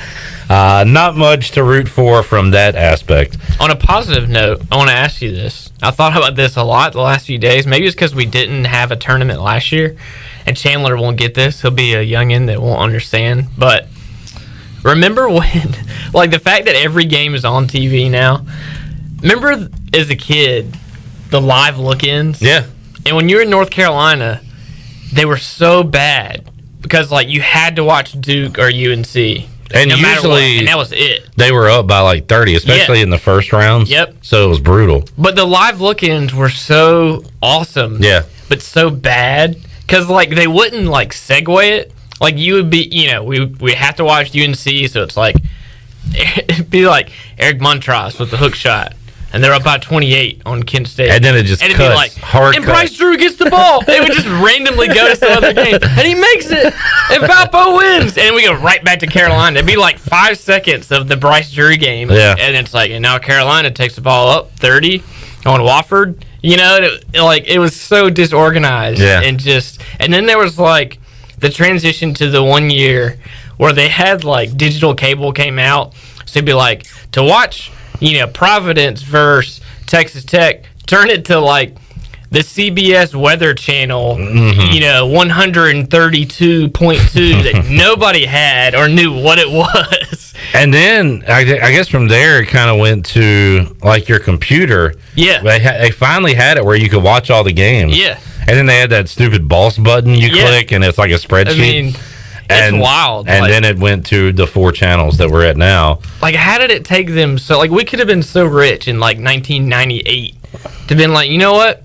Why don't you just sign multiple channels to this thing? Yeah. Nobody's trying to watch whatever, random like TBS, like Saved by the Bell episodes, Home Improvement, like Thursday at 3 o'clock. Yeah, like why didn't you just do this 20 years ago? Yeah, and we could watch all the games. But I kind of appreciate the development from those days. I was so mad, man. We had to watch Carolina winning by 30, and there was all these amazing games going on that we could never see.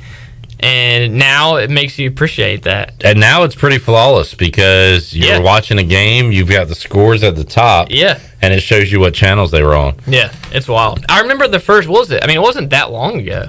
7-8 years maybe, where they finally put games on different channels. We're finally past people like moaning about True TV.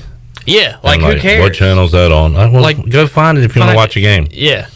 Like you have to appreciate 1996. You're a grown up to understand. 2021 because the live looking thing was just such a debacle.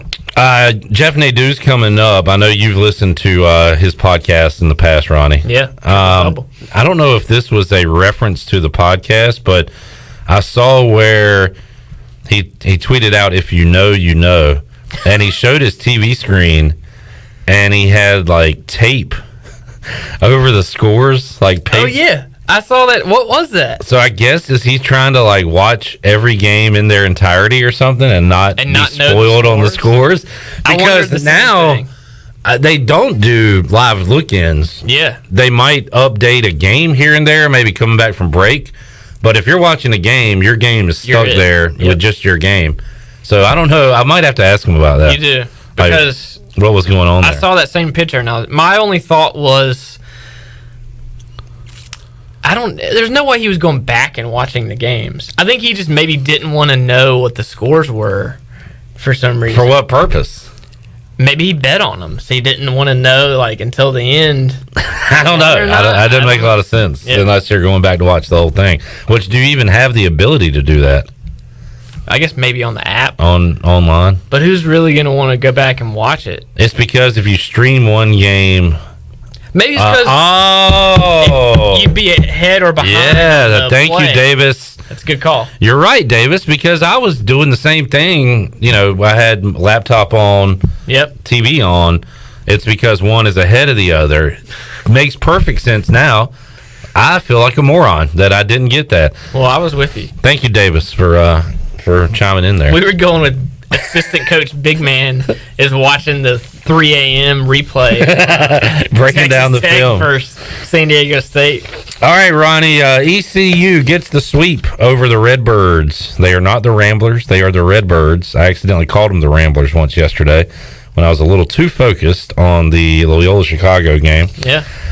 Pirates get the sweep. They win at 11-8 on Sunday, and a sloppy one, a weird one, Ronnie.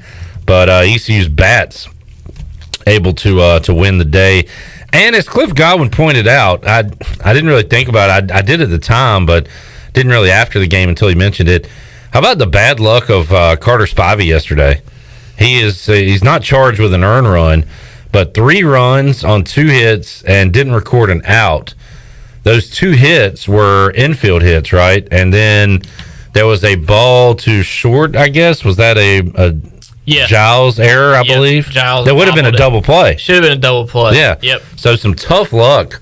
At least one out. You can't ever assume a double play. Yeah. But it's certainly, he just had a step on second base, and he bobbled it, and both guys got on. And some tough luck for him.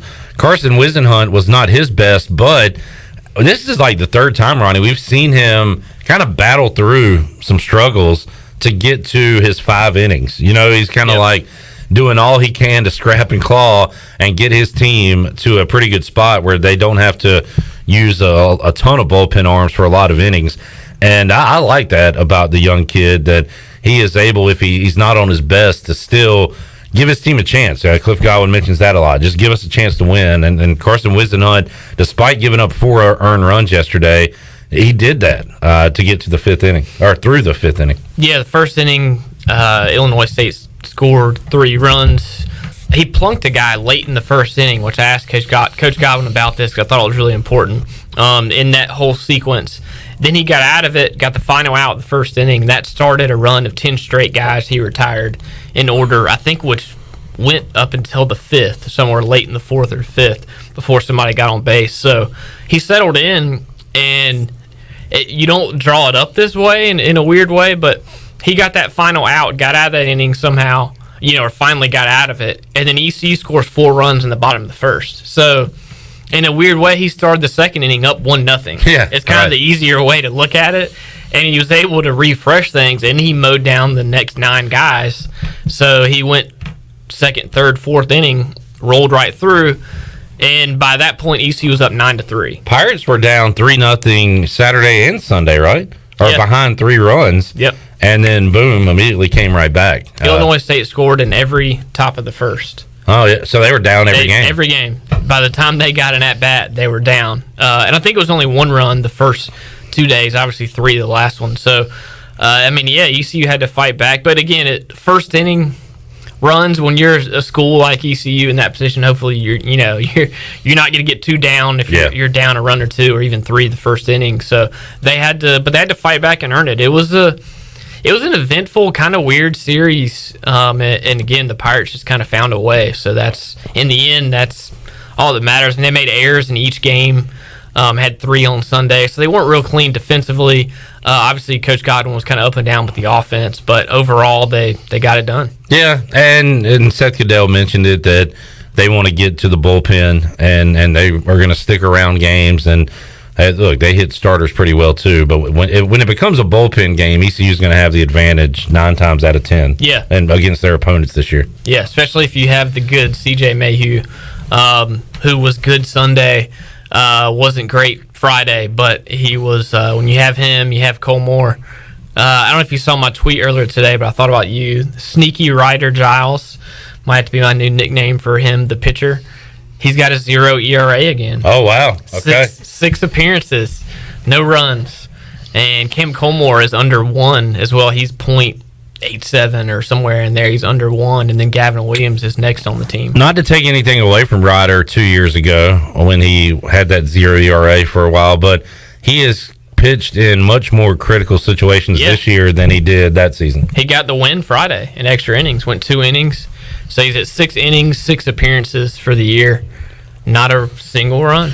And Mayhew's save number creeping up a little bit, Ronnie. 4 saves now, and as you pointed out, I believe or maybe it was on Twitter, a 3-inning save. Very impressive for Mayhew on Sunday. Especially after Friday, because, look, he blew that save Friday.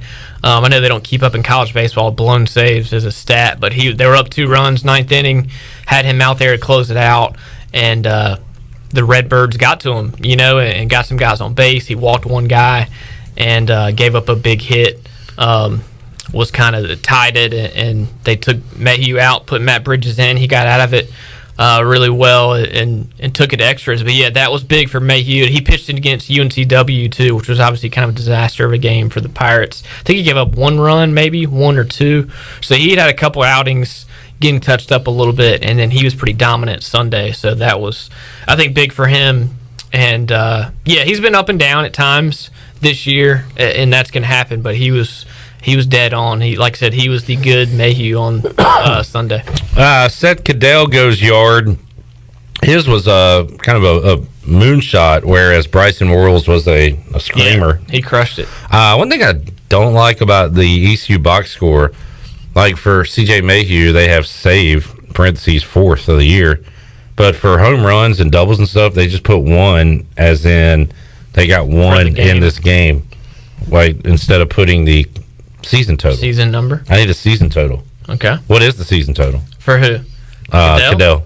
8. 8 dingers already this season. I know that because I've written this twice already the last few days. And I'll credit Igo because he actually did the legwork on this. We pointed it out in the press box, so we both kind of were on this one. But Caddell, 8 home runs for his career heading into this season. Oh, wow. And this year, 8 home runs in 19 games.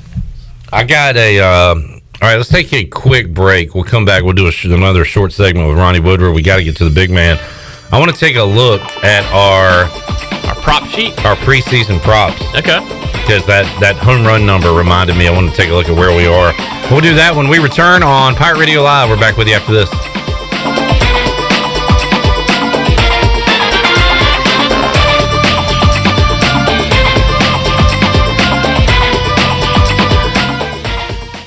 Claw Hard Seltzer, a wave of refreshment. Crafted using our unique Brew Pure process. Made pure. Nothing tastes like White Claw Hard Seltzer.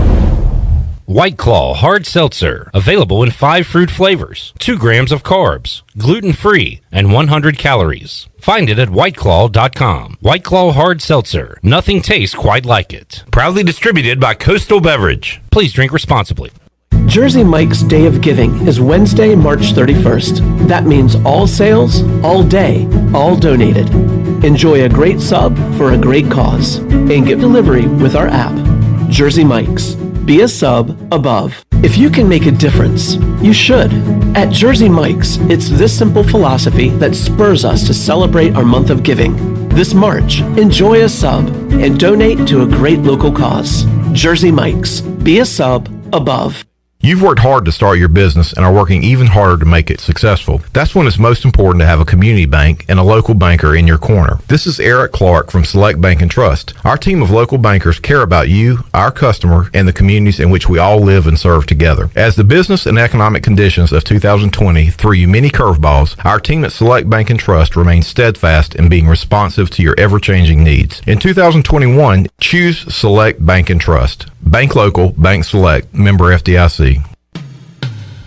This is Dr. Chris Hasty with Orthopedics East and Sports Medicine Center. For more than 35 years, we've been taking care of the student athletes at East Carolina University. We are happy to have received the designation of official team physicians from the university. Whether you need assistance with a sports injury or it's time for that joint replacement, my colleagues and I are here to help. For more information, please contact us at 757-2663 or visit our website at orthoeast.com. With rates being historically low, now is the best time to buy or refinance your home. This is Talbot Green with Angel Oak Home Loans. Now is the time to take advantage of the opportunity to buy more home or refinance your current mortgage. The combination of our local team's experience and Angel Oak's wide offerings of products from standard conventional, government, and portfolio loans has something for most financial situations. For more information, call Talbot Green, Joanne Weir, or Wanda Hager at 751-2060. NMLS 1719250 and 685-842. Equal housing lender. Did you know time spent outdoors can help improve your children's health and bring balance to their life? The Outdoor Heritage Advisory Council invites you to join the Patch program. This program is for any child under the age of 16 and includes activities like fishing, hunting, and hiking. These are just one of the many ways you can earn the exclusive patches from the Outdoor Heritage Council. For more information on how to sign up and get your adventure started, visit outdoorheritage.nc.gov.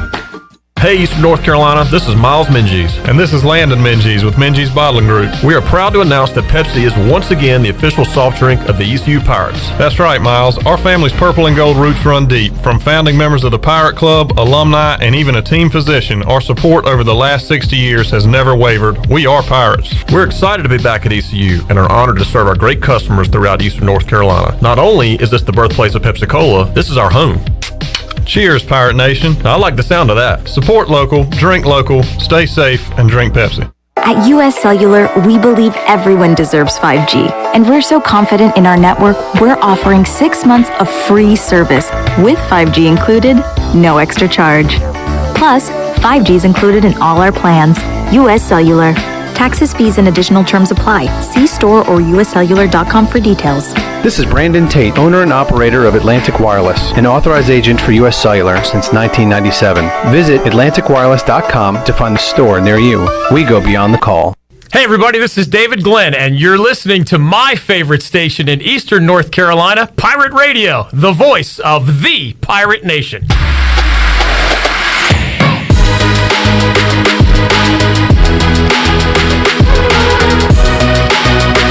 This hour of PRL is brought to you by Tommy's Express Car Wash. Come experience the difference at Tommy's. Now open at the corner of Greenville Boulevard and Red Banks Road. Doesn't your car deserve it? Visit Tommy's Express Car Wash today. Now back to the show. Welcome back. Did you miss a show on Pirate Radio? Well, you can listen to all of Pirate Radio's archived local programming by subscribing to us on Apple Podcasts. You can subscribe today by going to the podcast app or on your iPhone or Apple device and search for Pirate Radio Audio Archives. Now let's head back in into Pirate Radio Live. Here's your host, Clip Rock. All righty, back with Ronnie Woodward here in the Pirate Radio studios talking ECU baseball, looking at our prop sheet we did before the year started as we predicted some statistical categories. And Ronnie, the Pirates have played so well. I did not one time think about Lane Hoover this weekend. Of course, they have been without him. What do you know what his timeline is right now as far as when? I think at least a few weeks. Okay. I mean, Coach Godwin said 4 to 6 weeks, and that was 2 weeks Couple weeks ago, ago. if my math is correct. Yeah. So if you kind of cut that in half, you're looking at 2 to 3 weeks, 2 to 4 maybe, somewhere in there. So hopefully within the month. Hey, his name just got brought up during the break because one of the questions was who will have the most stolen bases. You said Lane Hoover, and I was like, well, that's a shame because of his injury. He's not going to get that. But he's got, how many did you say? He's 5 for 5. 5 for 5, and the team leader has 7, Norby. which is Norby. So he's there. Possible. He's got to get a speedy recovery. And luckily the injury was to his face, not a leg issue. So. Right. I set the home run total over or under 14.5. You took over, and you said Francisco would have the most dingers. That's not going to happen. And Cadell, he's got 8. Should be able to get that over. Norby's got 6 too. Yeah. By the way, I put the batting average at 375. And then I lowered it because we both said, maybe that's a little high. Yeah. Connor Norby. He's having a Bryant Packard season. It's way too low. He's hitting 450 now? 450. He was like 500 like a week ago, though. Incredible. Week and a half ago. I said it, so we said it at 369. And we were potentially thinking Francisco Triple Crown. By the way, he is heating up. He is. And hitting the ball well. Just classic Francisco ABs, smacking it up the middle wherever a defender's not. He has been fantastic. So yeah, they got Norby leading off, Francisco third. Lane Hoover was in that 2 spot. With him out, they've trying to figure that spot out still, but the guys in first and third in the order have been just crushing it. Ronnie, we got the big man on campus live on the Fixed NC Live line. So let's can we bring him on now, Ronnie? Let's do it. Tag team. Jeff Nadu joining us. Big man, how you doing today? I'm doing great, guys. How are you? Hey, fantastic. Loving this Monday with hoops on as we speak. Gonzaga up 12 on Oklahoma, 3:52 left to go. The Zags are going to advance in the second round and move on to the Sweet 16. Jeff, Iowa goes down earlier today. I know you've been an Iowa detractor for a lot of the season as they lose earlier today. Man, Oregon looked really good, and for Iowa, pretty typical Hawkeyes, right? They just couldn't stop anybody. Didn't play much defense today. Yeah, as they say, you hate to see that, Clip, with Iowa. Yeah, look, and that's what they are every year.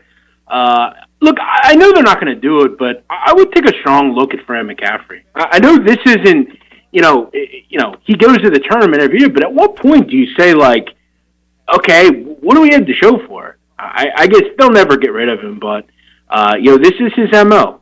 Get to the tournament and barely do much of anything and, have nothing to show for it. Defensively, they suck as usual, and, now where do you go from here without Garza? This is Fran McCaffrey. This has always been him. He's never gotten past this round or the round of 32. So, yeah, it's par for the course for him. The good thing about betting is if your bracket stinks, you still got a ton of games that you have interest in, Jeff. But let's talk bracket for a moment. I'm down to one team left in my Final Four. That would be Gonzaga, with Ohio State, Oklahoma State, and Texas all being bounced. How about yourself? How many you got remaining right now? Well, I had Texas winning it all. They're out. Yeah. And I had Purdue, but for me, man, it's more about. I mean, I have some futures alive that are very good, and brackets are cool. I cared about them a lot more when I was a kid. Ultimately, you don't really bet. I bet pretty early in my life. I was betting by like age 6 or 7, but I didn't really get into it heavily till like 10 or 11, and brackets are always the kind of the thing I did before that. So now that I gamble, it's brackets are kind of just for fun, secondary. Brackets are a gateway drug. Jeff, I know you liked Loyola Chicago. I guess I told you on that. You said during the season they could win the national championship. I wanted a second round upset, so I had them knocking off Illinois.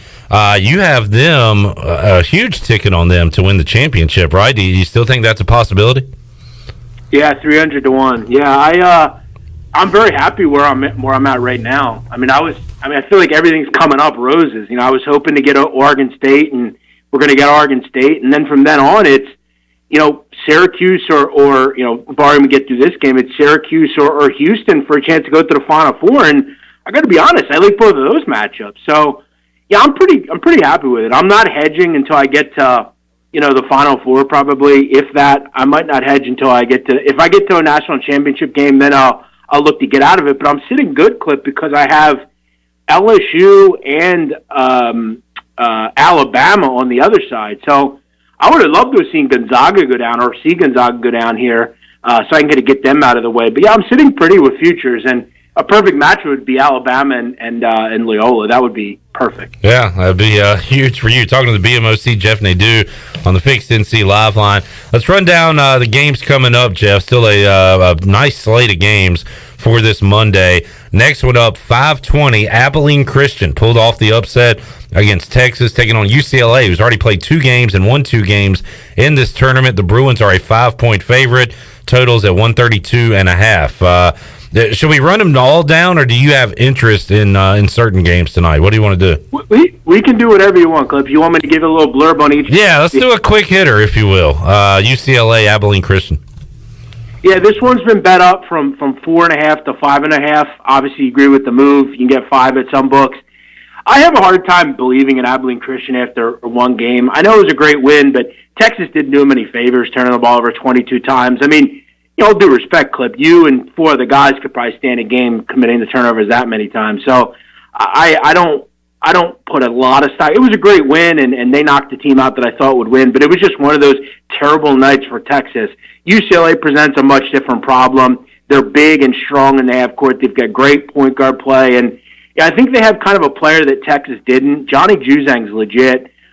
They, as you said, have a couple games under their belt. They defend at a little bit better level than I think Texas does. I just don't really feel like the matchup particularly suits Abilene Christian. Seems like they'll run away and hide here. I'm going to lean on UCLA laying a point. Ohio got down early, Jeff, to Virginia. They're able to come back, hold on to the lead, and win. They are 5.5-point dogs against the Blue Jays of Creighton coming up at 6-13. How about that matchup? Yeah, I've made some money, particularly in the MAC tournament, and even in the regular season of betting against Ohio from a team total standpoint for the other team. Now, it's hit or miss for Creighton. Some nights they look really good offensively and they hit 80 with ease, and some nights they struggle and only score 55. I think this matchup suits them. If I'm Creighton, I'm looking to run in this game. I think they can beat up a bad Ohio defense. I'm not believing in this group defensively. This is a game where Marcus Zagorowski needs to take over. 1-5, Creighton's the better team. I'm going to lean on Creighton's team total. I think they can attack the rim. That's how they score. Ohio is really soft at the rim. Their rim defense is poor. I think they can get to, I think this is like a 79, 71 type of game. I'm going to lean on Creighton, but I'm going to lean on the team total mostly. I didn't really get too involved with this game because Ohio is tough, but I've had some success fading them, Ohio and team totals. I'll kind of lean on that here. I don't believe in their defense. Big man on campus, Jeff Nadu, breaking down tonight's action. Ronnie, my Bonnies looked like watching an ECU game the other day. They got down 10 and stayed down 10 to 12 the entire game. LSU out-athleted the Bonnies. What can they do against Michigan? 4.5-point dogs are the Tigers against the Wolverines coming up at 7:15, Jeff. Yeah, Clip, when the brackets came out, I kind of highlighted this as the spot where I thought Michigan would lose. For me, for LSU, it was just about getting past Bonaventure. I thought Bonaventure presented a tough matchup. And I think Michigan will, too. At the end of the day, we need to remember, Michigan's still really good, even without Livers. But, I've seen some concerning things. I thought Texas Southern painted a decent blueprint to what you're going to see from LSU. They're similar teams. LSU just has way more talent. They're a better, more talented version of Texas Southern. Michigan has issues. Hunter Dickinson's not staying in games right now. He's fouling a lot. He fouled out that game against Texas Southern. He has a couple games where he's had to sit down because of fouls, and that's an issue. There are some matchup issues with Watford and with Darius Days, and this isolation basketball that LSU plays is tough to match. They kind of get what they want at the rim. So it's going to be a cat and mouse game. I trust Will Wade. He's a scummy dude, but he's a good coach. I worry for Michigan a little bit here. I think 5's a few too many. It's down to 4.5, and the money moving the right way. This number should come down. People and the public like LSU. I think they find a way to pull off the upset. This is a dangerous game without livers for Michigan. Jeff, Florida State is one of the more frustrating teams. At times, they have looked like one of the best teams in America. Then they go through those stretches where they don't score. They turn the ball over. Taking on Colorado tonight, is tonight a good night to back the Seminoles as a 1-point favorite? Yeah, I think what we're seeing here, Clip, in the NCAA tournament is the cream rising to the top, if you will. And, all year, I think you said it best, Clip. You just said it. Florida State was inconsistent. I thought they were a good team in a bad conference, and they beat a lot of teams they should have beat, and they struggled at times, losing to Notre Dame and Georgia Tech and, North Carolina. This is a team that's inconsistent, and all of that has to do with the fact that they're in a bad conference this year, and they don't have a point guard. It's the issue they've had all year. For whatever reason, Leonard Hamilton doesn't think that a point guard's important. You're going to need one tonight because Colorado's a team that can match your height, they can match your physicality, and frankly, could be even more physical than Florida State is. Plus, they have one of the top point guards in the country. I took Colorado. I bet them at the book yesterday at 1.5. I think they win this game. I think Colorado is legit. The Pac-12 is legit. They're 6-0 against the spread so far. This is a conference that had 3 or 4 or 5 real good teams. I don't think we could say the same about the ACC. It was a poor conference all year and ended up being real pretenders. The last team goes out tonight. Florida State's going to get bounced. Well, it'll be down to Buddy and Syracuse if that's the case. If Florida State loses tonight, Syracuse. Yeah. All right. The 2 later games, you got Maryland, Alabama. I'm really looking forward to USC, Kansas. I do have USC all the way in the Elite 8, Jeff. It could set up a Pac-12 matchup, which Pac-12 has been awesome. USC could take on Oregon, but they got to get through Kansas. The Trojans are a 1-point favorite in this game, Jeff. Who do you like in this one? Yeah, I'm going to disagree just a little bit. I think now that you get McCormick back and Jalen Wilson's going to play tonight, I think Kansas presents a really interesting matchup if they get Gonzaga. They've already played them once. I think Kansas is obviously much better than that team that played Gonzaga back, on Thanksgiving, basically. I think USC, the guard play is going to hurt them a little bit here. They have good guard play, not great guard play. Kansas has great guard play, and that's where the game's won, I think, with Wilson back, with Marcus Garrett, with Agbaji, Mitch Lightfoot, McCormick. I just think they're a better overall team. I think they have guys that can match up with the Mobley kids. This should be a great game. I think for a neutral fan or someone that's not betting this game, it's going to be a great game to watch. I'm glad they put it on late night. I'll be catching it. We'll all be catching it. It'll be a great one. I think Kansas takes care of business and wins this game. And I think set up a really interesting matchup down the road with Gonzaga. I think they have what it takes.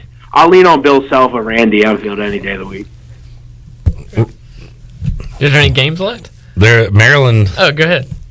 What? Did you want to chime in, Ronnie? No, I just had a random question. Oh, okay. For the big man. All right, let's go Maryland, Alabama real quick, and then Ronnie's got something. Alabama, a 6-point favorite in this one, Jeff. It should be UConn, by the way. Bet up, it should have been. This game kind of screamed like 74-62 to me.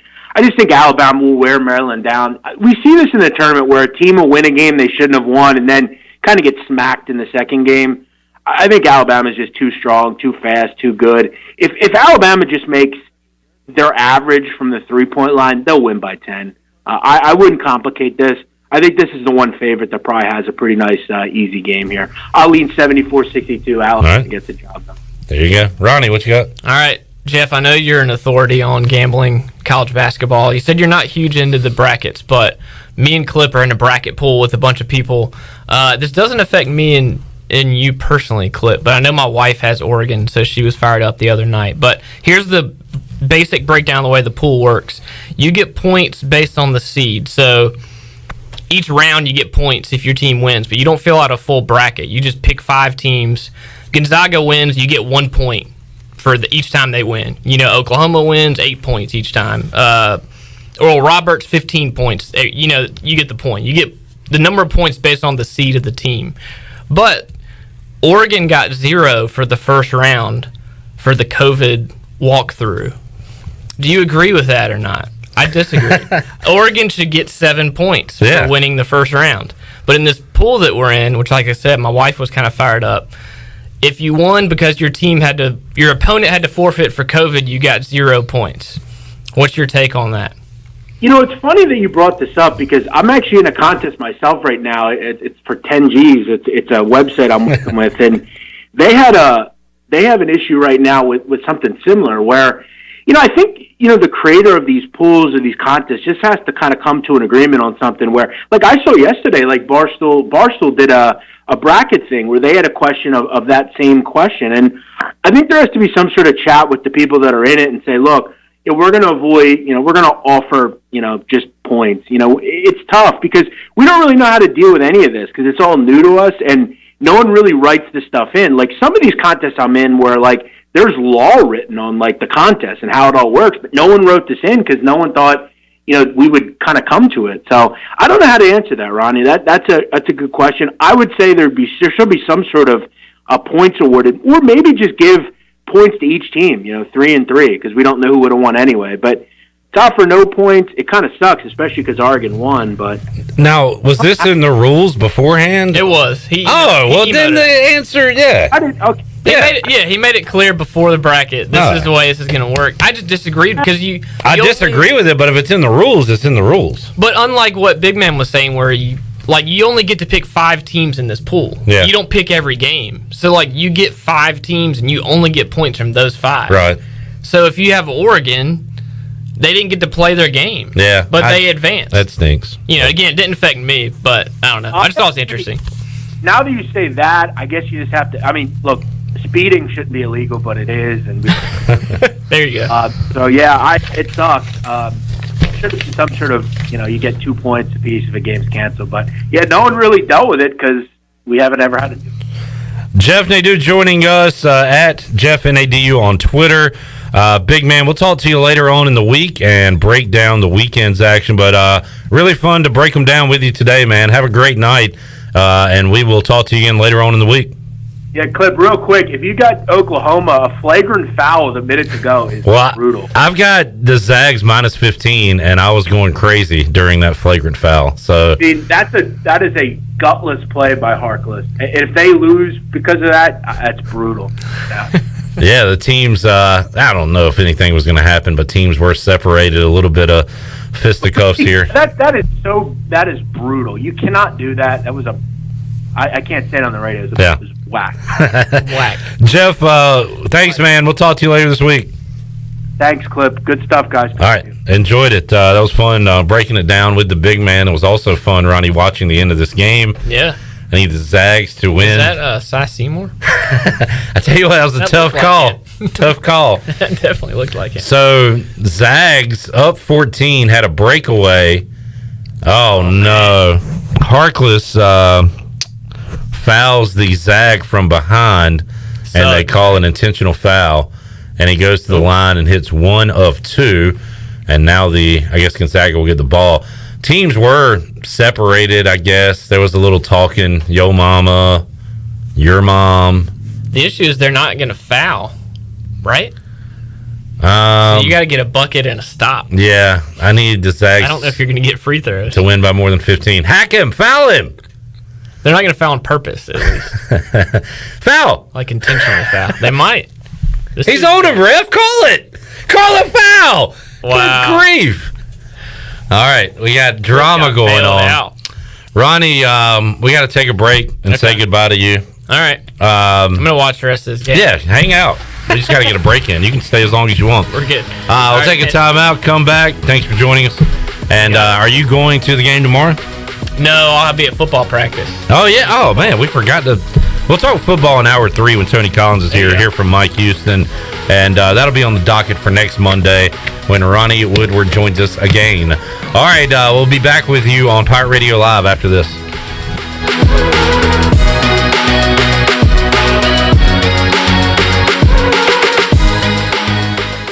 Oh, great. It's 30 degrees in here. No one's coming out this late. I'm on firewood. Dad! I'll put hot coals in our socks for bedtime. Mom! I'm from Delcor Heating, Cooling, and Plumbing. Got an email about your heat being out? That was me. I I sent it from my phone. I think your socks are on fire. Delcor responds to heating emergencies 24 hours a day. Go to delcorinc.com or call 252-321-8868. Get a new train system with special financing for 60 months, subject to credit approval. It's hard to stop a train. Offer expires 3/31/21. The best place in Greenville to unwind and have fun is AJ McMurphy's. AJ's is open every day with great food and great drink specials. Plus, you can always watch every game from NCAA hoops, Major League Baseball, NASCAR, and more. Looking for something to do? Stop by AJ's for open mic Mondays, sports trivia on Wednesdays, music bingo on Thursday, and live music every Friday and Saturday with no cover. AJ McMurphy's, Turnberry Square at Bell's Fork, and on Facebook, Instagram, and Snapchat. In studio today with Dr. Shondell Jones from Kinetic Physical Therapy. Dr. Jones, you guys can help people with any aches or pains. Yep, we sure can. As it's getting warmer, we know more people are outside, wanting to be more active, and we know spring sports are in play as well. And so if you've got a knee or ankle injury, whether it's just a strain or a sprain, we've got specialists there to treat the weekend warrior and the athlete. For more information, visit us online at kptonline.com or call us at 364-2806. Hey Pirate fans, it's time to get your yard done right with the new John Deere mower from Quality Equipment. Our premium lawn care lineup is what every homeowner needs this spring. A John Deere will change the way you mow with easy-to-use attachments, effortless steering, and intuitive controls. Right now, save up to $700 on X300, X500, and X700 series mowers. Learn more at QualityEquip.com and get quality done right. Offer ends 3/1/21. Some restrictions apply. See dealer for details. Your future is yours to create, and with the leadership development of Army ROTC, you're capable of taking command of it. Even in the midst of a pandemic, enrolling in Army ROTC prepares you to thrive as a full-time college student. Our specialized elective courses will equip you with the skills necessary to succeed in life, all while earning money for education. A strong future takes a strong force. Find out how to lead at goarmy.com/ECU. To learn more, contact Dale Anderson at 252-622-5346 or Anderson DAL at ECU.edu. We're midway through bath time, and 2 medium 2-topping Domino's pizzas for $5.99 each have begun their drive to the Smith's front door. That's a GPS-enabled custom delivery alert, folks. The newest improvement to the Domino's tracker, saying Domino's will be there in 2 minutes. They're calling it audible. Bath time's now rinse time. They've got 1 kid dry, 2 kids dry. The pizzas are here. They made it to the door. The kids are clean enough. The new Domino's tracker with GPS worked again. 2-item minimum. Pan pizza will be extra. Ask for this limited time offer. Prices, participation, delivery area, and charges may vary. BMS Builders is your premier custom builder in eastern North Carolina. With Blackwood and Mills Creek in Greenville, Dalton's Cove in Farmville, and Belmar in Ayden, these are just a few of the developments featuring BMS Builders homes. They can build the home of your dreams. Just ask Dr. Dennis Ross in Greenville or East Carolina football coach Mike Houston. They built their homes, and they can build yours as well. BMS Builders. Give them a call at 916-1578 for BMS Builders. If you love the food at Villa Verde, and hey, who doesn't? Now Villa Verde makes it even easier for you to order takeout. Tell us about it, Jay. If you go to myvillaverde.com, you can order online, and we'll have it ready for you to go. Plus, you can pick it up at either one of our locations. No waiting in line to pay, and no waiting at all. Just pick it up and go. With online ordering from myvillaverde.com or from our mobile app, plus even from our Facebook page. Villa Verde, now with 2 Greenville locations to serve you. Villa Verde, a platform for good. This is Big John Williams, strength and conditioning coach for East Carolina football, and you're listening to Pirate Radio, the voice of the Pirate Nation.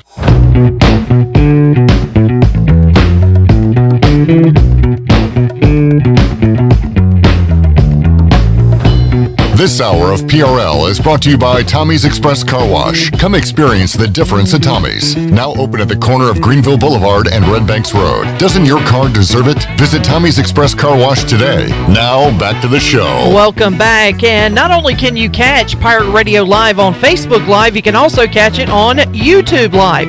That's right, you can watch all of Pirate Radio's local programming on YouTube Live. All you got to do is go to YouTube, search for Pirate Radio TV, and click on the subscribe button. Now let's head back into PRL. Here's your host, Clip Rock.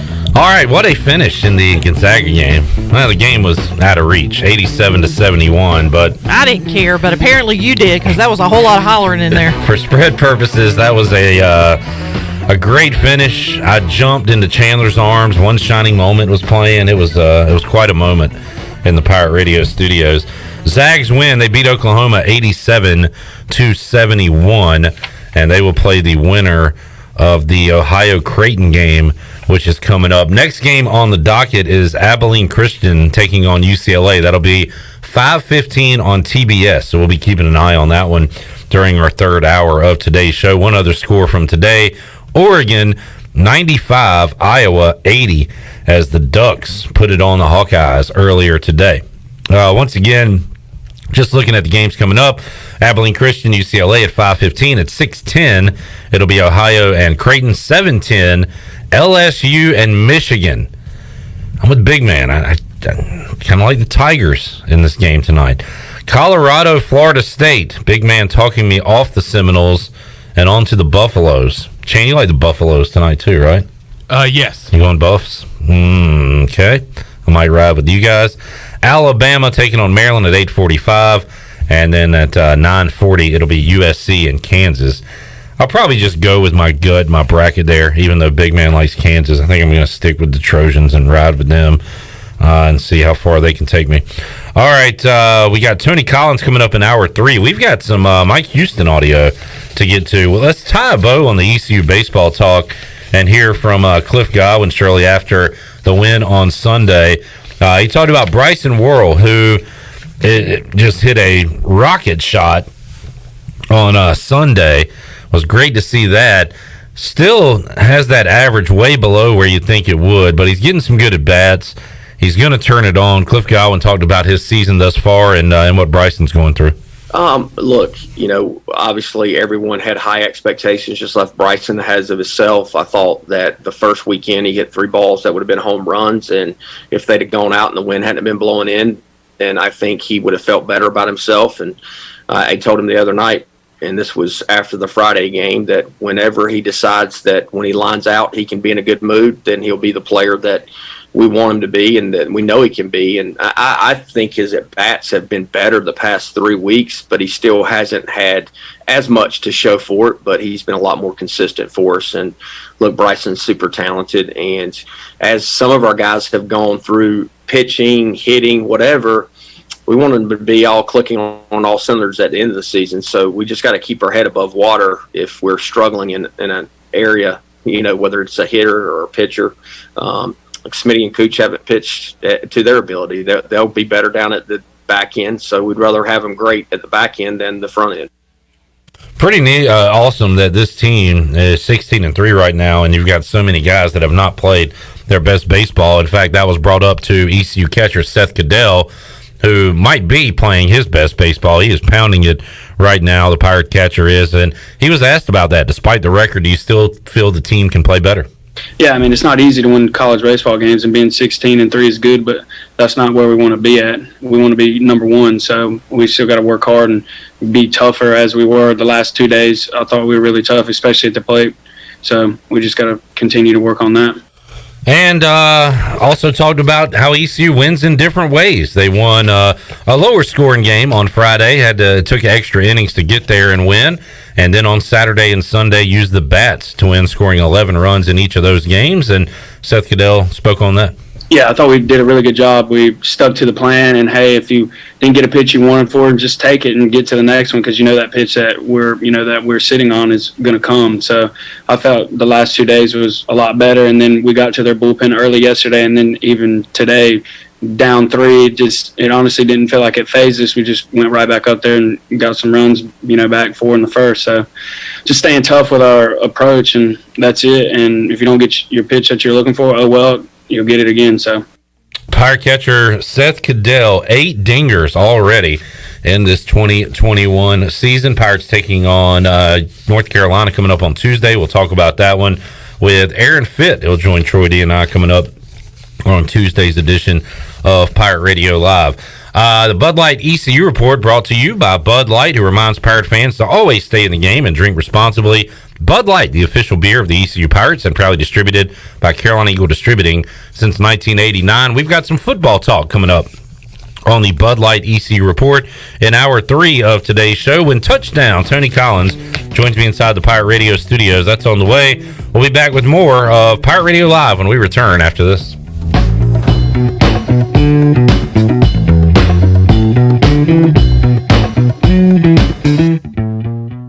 Birdland. The game plan is set, and we're excited to welcome fans back to Oriole Park. To prepare, we've made updates to our game day policies to keep everyone healthy and safe. Oriole Park will feature limited capacity pod seating, digital ticketing through the MLB Ballpark app, contactless entry, and cashless transactions. All fans are required to wear masks, and no outside food or bags will be permitted. The experience may be different, but the excitement is the same. Learn more about our game day health and safety policies at Orioles.com/welcome back. UBE and PirateWear.com are proud to offer the Pirate Nation its largest inventory ever. Brand new Adidas is arriving daily, along with Under Armour, Columbia, and Russell Athletic. UBE is loaded with cargo, and new items are being added daily to PirateWear.com. Be sure to check out our children's store, The Crow's Nest, for all of your young pirates. UBE and PirateWear.com, an ECU tradition for 50 years. Go Pirates! The Rick House is Eastern North Carolina's premier American-styled restaurant and bar. Join us at the Rick House for mouth-watering steaks and the best burgers around. Check out the spicy mahi risotto or the bourbon pecan salmon. Wednesday night is date night. 2 salads, an appetizer, a bottle of wine, 2 entrees, and a dessert for just $55. Thursday is ladies' night with $5 martinis and special apps. The Rick House, American Provisions and Spirits, 710 Red Banks Road beside the bowling alley in Greenville. The Rick House. Hey Pirate Nation, this is proud ECU graduate and former baseball player Brandon Manning inviting you to join my team at Farm Bureau Insurance. Right now is a good time to review your coverage with a local trusted agent like me. I will make myself available before or after business hours, and my clients always have my cell phone number if they need anything. From home, auto, or life, give me a call today and let's talk about your insurance coverage and about the Pirates. Call 531-1812 and go Pirates! Warren's Hot Dog Pizza, homemade lemonade. Hey Pirate Nation, Warren's Hot Dogs 2 locations are open for business in Greenville and Chocowinity. Both locations have drive-through windows, so stop by today for hot dogs, pizzas, subs, apple and peach turnovers, homemade lemonade, and breakfast in Chocowinity, featuring homemade cheese, ham, and chicken biscuits, plus sausage dogs and more. Warren's in Greenville across from Ron Ayers Motorsports and in Chocowinity next to the fire department. Warren's Hot Dogs. Want some? Get some. Have you ever seen those exotic aquariums like the guys do in Las Vegas on television? You ever thought about having one of these aquariums in your business? It's more affordable than you think. This is Hal Pruitt with rentafishtank.com. We can make having an aquarium in your business turnkey with no work, cleaning, or hassles for you. Rentafishtank.com creates a relaxing atmosphere and keeps children occupied. Rentafishtank.com already services many dental, pediatric, and doctor offices, plus hospitals and senior living centers. Check us out at rentafishtank.com. The best place for delicious food and great prices is Familia. Familia has $6 lunch specials, a $10 pizza of the week, and every Thursday has $2 drafts all day. Sunday brunch is the best for food and family. Come and enjoy favorites like shrimp and grits, made-to-order omelets, French toast, and drink specials like $3 mimosas, beer mimosas, or $5 Bloody Marys. Familia, Fire Tower Road near Pitt Community College, and FamiliaNC.com.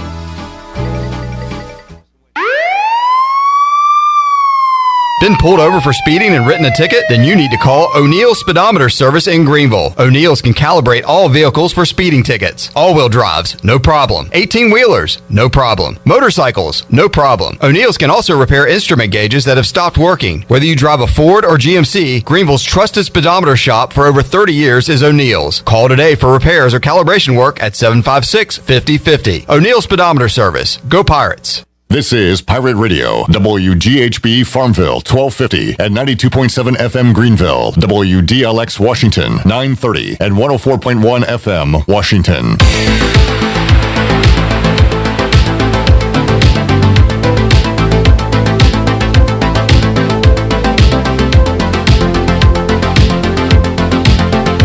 You're listening to Hour 3 of Pirate Radio Live. This hour of PRL is brought to you by Bud Light, reminding pirate fans to stay in the game and drink responsibly. Bud Light, the official beer of the ECU Pirates, and proudly distributed by Carolina Eagle Distributing since 1989. Now, back to the show. Welcome back. University PC Care has been Pirate Nation's go-to IT expert since 2006. University PC Care are the local tech support experts for any business needs. Let University PC Care take care of it so you can take care of business. Visit universitypccare.com to learn more today. Now let's head back in to Pirate Radio Live. Here's your host, Cliff Rock. Alrighty, back with you on Pirate Radio Live, Hour 3 here on a Monday with Touchdown. Tony Collins in the house. Joining us here in the Pirate Radio studios. We will talk some March Madness. We'll talk about the spending spree that the Patriots have been on this offseason. Yes, sir. This is unlike the Patriots. We're back, baby. We're back. They ain't even played a game. Speaking of back, Troy got his quarterback, but it won't Russell Wilson. We'll talk about some of the... Who's our quarterback? They still don't talk about some of the offseason moves in the NFL. And, Tony, we got to talk some Pirate football. Yes, sir. As spring football is back, we got some Mike Houston comments following the first spring practice over the weekend for ECU. So we'll get to all that. We'll break down Tony's bracket, which I got to tell you, I'm in first place right now. His bracket looks a lot better than mine. I'm going down. I think Tony's on the rise. You got a lot of Elite 8 teams left and 3 Final Four teams left. Yes, sir. You're looking pretty good over there, Tony. Doing all right. We got all of that, and we'll open up the booty bag. I'll tell you what. You want to keep it here, Shirley, and keep rolling? Let's do that then. Let's talk some Pirate football on the ECU Report, brought to you by Bud Light, who reminds Pirate fans to always stay in the game and drink responsibly. Tony, no spring ball for ECU last year. So what did they miss out on that they're getting this year? What do you want to accomplish in spring football? Why is it important to a football program? It's the camaraderie. I mean, you're there with the guys, and you're learning. If new coaches come in, for us, we don't have new coaches. I mean, it's a time where the coaches and the players get together, man, and I think when I was playing, it was like 3 or 4 weeks. Mm-hmm. It's a great 3 weeks, but it's a lot of work in those 3 weeks too. I remember playing for Pat Dye. Spring ball was a lot of fun. We did. He worked us real hard.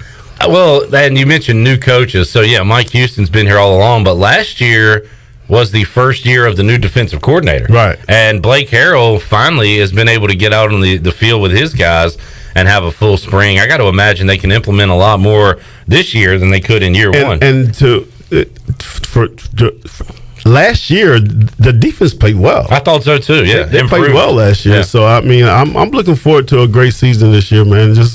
I just hope we get to go to the games. That's another factor, and Mike Houston talked about that a little bit, actually. Let's hear his opening comments, Shirley, as Mike Houston was happy to talk to the media and see the media in person following practice number 1. Good to be back. After a year of Zoom, it's just good to at least get back somewhat more normal. I know we still got to follow some protocols and stuff, but at least we're getting back closer to the way it was before. So great to be back on the field. That was the best thing. It's just good to finally get started again. And when you think about it, it's been a year ago. Last week that everything got shut down and had everything taken away from us. So I think certainly we have a greater appreciation for just being able to be out there and be together. And that was the highlight of the day today. It's also, we had a first spring practice since my first spring here. And it's the vast majority of our team. It was our first college spring practice ever. I mean, probably 75% of our team has never had a spring practice session. So just so much positive today. We're rusty as crap. I mean, we certainly don't look like we're in mid-season form or anything like that. But the greatest takeaways are incredible attitudes, just great effort, guys running. You're not having to push them to go hard. You're kind of having to pull them back a little bit, and that's refreshing. A lot of depth, which is refreshing too. After some of the issues we've had, first couple of years, first year and a half I've been here. So so many positive takeaways from today. It's gonna be a quick turnaround. With the weather this week, we delayed the start, and so today was practice 1. We'll turn around tomorrow morning and go again in practice 2. So we'll get 2 practices in pretty quick, and then take a couple days off before our first day of contact on Tuesday. So overall, just a very positive day. contact day coming up on Tuesday after a couple of practices for the Pirates, Tony. And Mike Houston, glad to be back, said that he didn't have an issue with getting his players to work hard. They were ready to go. That might have something to do with being off all last year, right? That they kind of missed it maybe. Yeah, and of course. They might not be liking it a week or so from now, but at least day one they were ready to go. Yeah, that's something. Mike Houston also talked about the team now compared to when he first got here and was asked to compare those two teams. There's no comparison. I mean, it's night and day. I think that, things that stand out, I think the size of our fronts, noticeably if you compared that first spring to now. I think overall team speed, I think is something that probably stands out compared to that first practice. And then just attitudes and effort. I mean, that's, it's the expectation is they're going to go full speed. I mean, you're not sitting out there trying to coach effort. You can coach technique and coach fundamentals because the effort's there. So it was an enjoyable afternoon. Tony, last year 3-6 in the 9 games that ECU played, but one of the 3 was on the last game of the season when they knock off SMU 52-38. They close out the year winning 2 in a row. So the win total obviously not where Mike Houston wants it to be, but he's seeing other signs with the attitude he talked about, the speed, things like that.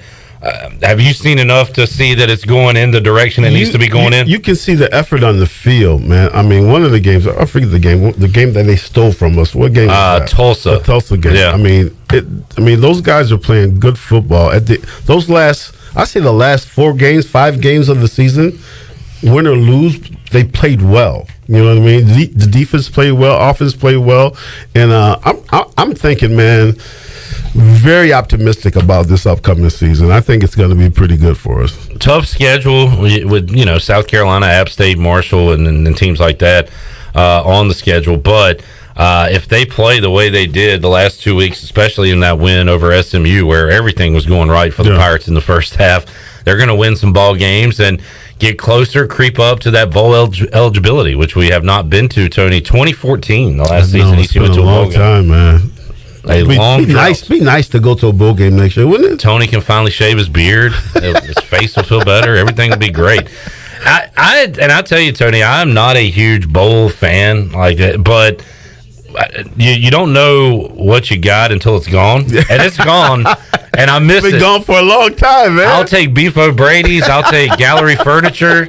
Whatever bowl you give me, I'll take it at this point. I'm telling you. How many? Did you go to any bowl games? Because it was different back then. Yeah, it was. But we did go to the Independence Bowl, which is still going on right now. So we did get a chance to go to that. And in fact, the Peach Bowl might have been the first bowl since that one. I think ECU went a stretch without a bowl game. It might have been that Independence Bowl you're talking about. But without the conference tie-ins, now everybody gets to go. Yeah. But back then, it was tough to get in one. I mean, it was tough in my era. I think they had some really good teams after I left in the early 80s, right? Early 80s. 83, I think. 84. I'm pretty sure they went to a bowl game. Then they had to because one year they went like 10-1 and they beat Florida. They beat almost.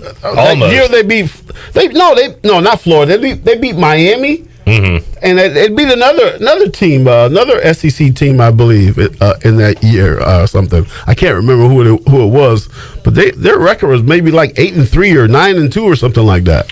Older Pirates, let me know. There was one of those years Tony's talking about where they went like 10-2 or something and didn't go to a bowl game. They beat Miami and they beat another good team out of the SEC. I just can't remember who it was. 83, they were 8-3. And we're 20th in the AP poll and didn't go to a bowl. See, that's crazy. Because they were an independent. They didn't have the right. And 78, you guys went to the Independence Bowl with a 9-3 record. Right. So a really good record. And you won that bowl against Louisiana Tech. I guess Terry Bradshaw was gone by then, right? Yeah, he was. He was already winning Super I'm not Bowl. that old. He was already with the Steelers at that point. And yeah, long drought. And then the Pirates won the Peach Bowl, and ECU on one of those droughts right now. Last bowl game coming in 2014, the Birmingham Bowl. So there you go.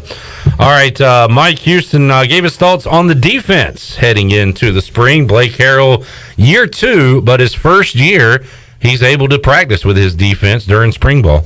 Bigger, faster, stronger. Second year in the scheme.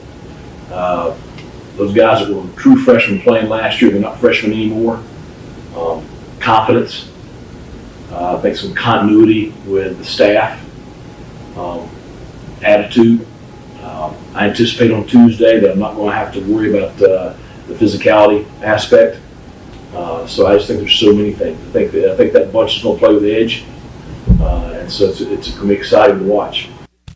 All right, Mike Houston was also asked about holding nailers and getting reps. Tony, do you remember how are the reps distributed during spring ball? That's the time where you want to get everybody a look, right? Yeah, you want in spring ball you want to get as many reps as you can, especially for the younger guys, just to see what you got.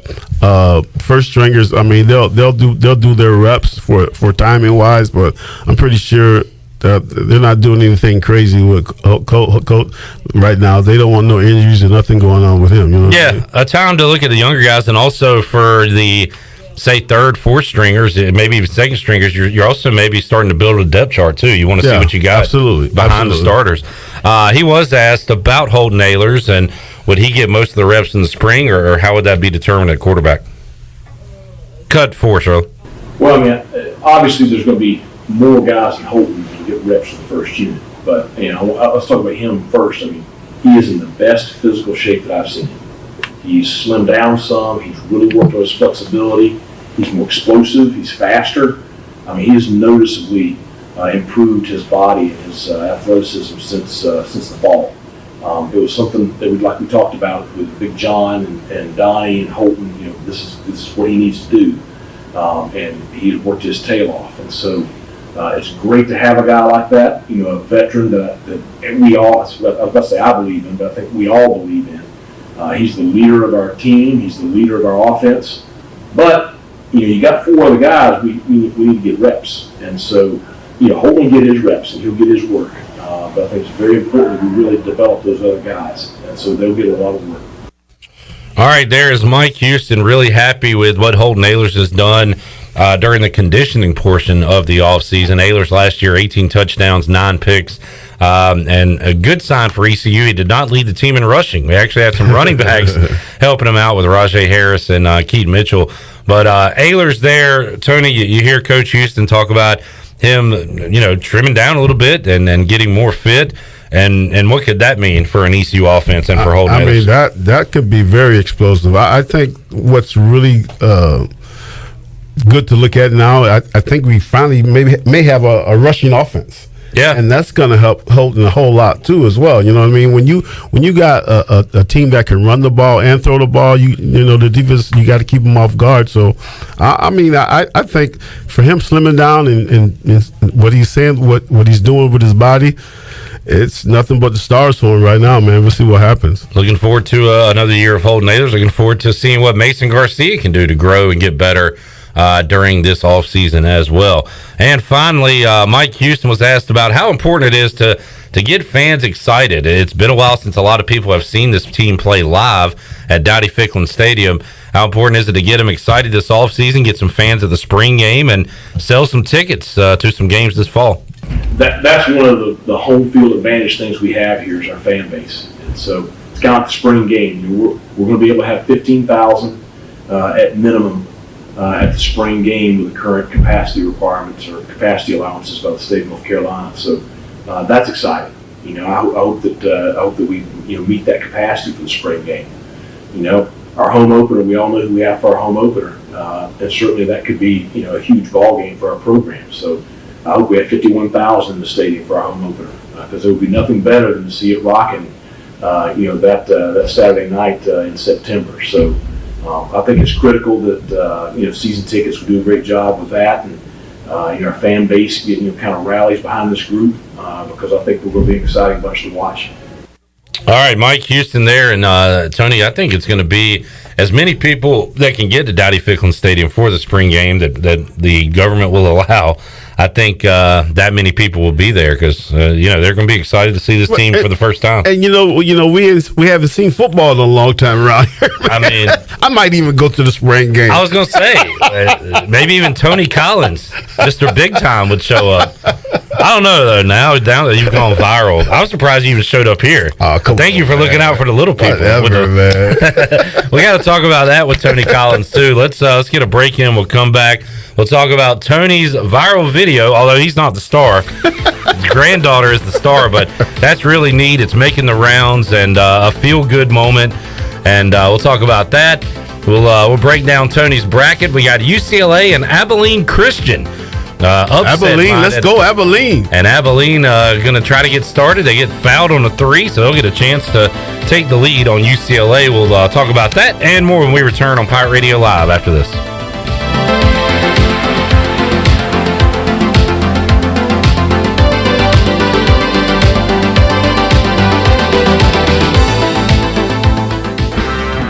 Hey Pirate Nation, this is Tom Brown from Brown & Wood Buick GMC Truck. We've been serving the Pirate Nation in Eastern North Carolina for 83 years. We have 4 brands, 3 generations, 2 showrooms, and 1 goal to make sure you leave a happy customer. This month at Brown & Wood, get a GMC Terrain and save up to $7,000 off. And as always, Brown & Wood is the home of the lifetime powertrain warranty. We're located on Greenville Boulevard next to the Convention Center, or shop us online at brownandwoodauto.com. In a world of fake profiles, fake tans, and fake flavors, naturally flavored Michelob Ultra Organic Seltzer strives for realness. It's USDA certified organic, with no sugar or carbs, and only 80 calories. So the only thing touching your taste buds is organic, refreshing, and delicious. Michelob Ultra Organic Seltzer, as real as it tastes. Enjoy responsibly, not a low-calorie food. Anheuser-Busch Michelob Ultra Organic Seltzer, IRC Beer, St. Louis, Missouri, 63118.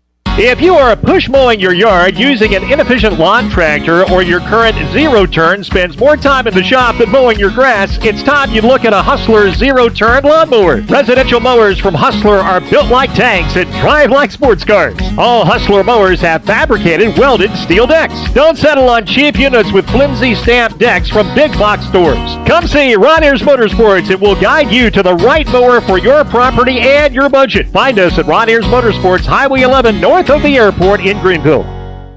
Are you trying to reduce clutter? Want to save a tree? Greenville Utilities can help. E-bill is a simple solution. Imagine getting an email letting you know your bill is ready. And with a few clicks on your computer or smartphone, you can review and pay your bill. It's just that easy. Signing up is simple. All you need to do is to log on to your account at guc.com and update your contact information and e-bill setting. You can even continue to receive a paper bill if you'd like. E-bill from Greenville Utilities. Just one of the ways GUC is here for you.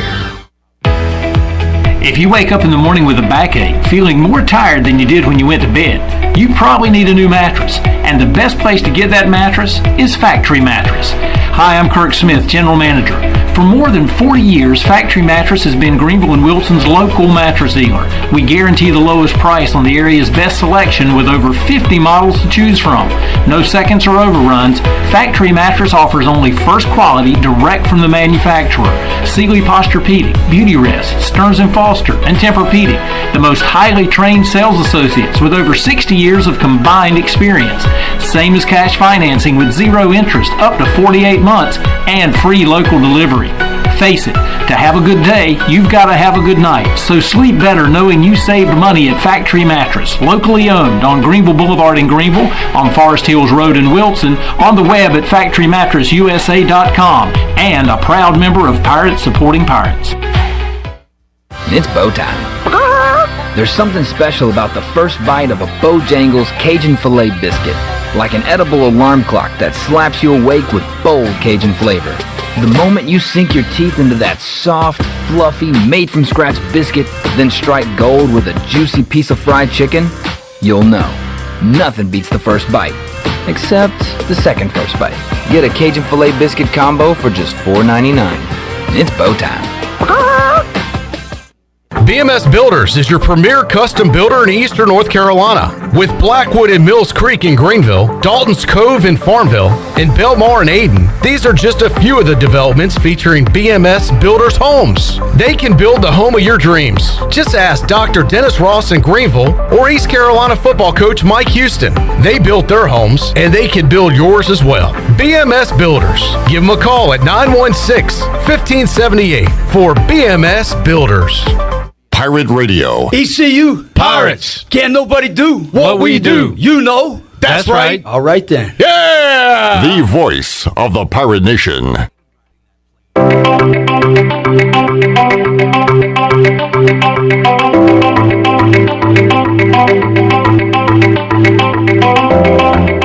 You're listening to Hour 3 of Pirate Radio Live. This hour of PRL is brought to you by Bud Light, reminding Pirate fans to stay in the game and drink responsibly. Bud Light, the official beer of the ECU Pirates, and proudly distributed by Carolina Eagle Distributing since 1989. Now, back to the show. Welcome back. Orthopedics East End Sports Medicine Center of Greenville's new extended care clinic is now open Saturdays and Sundays from 10 a.m. until 2 p.m. so you can avoid the emergency department for any urgent orthopedics care. For more information, call 757-2663 or visit orthoeast.com.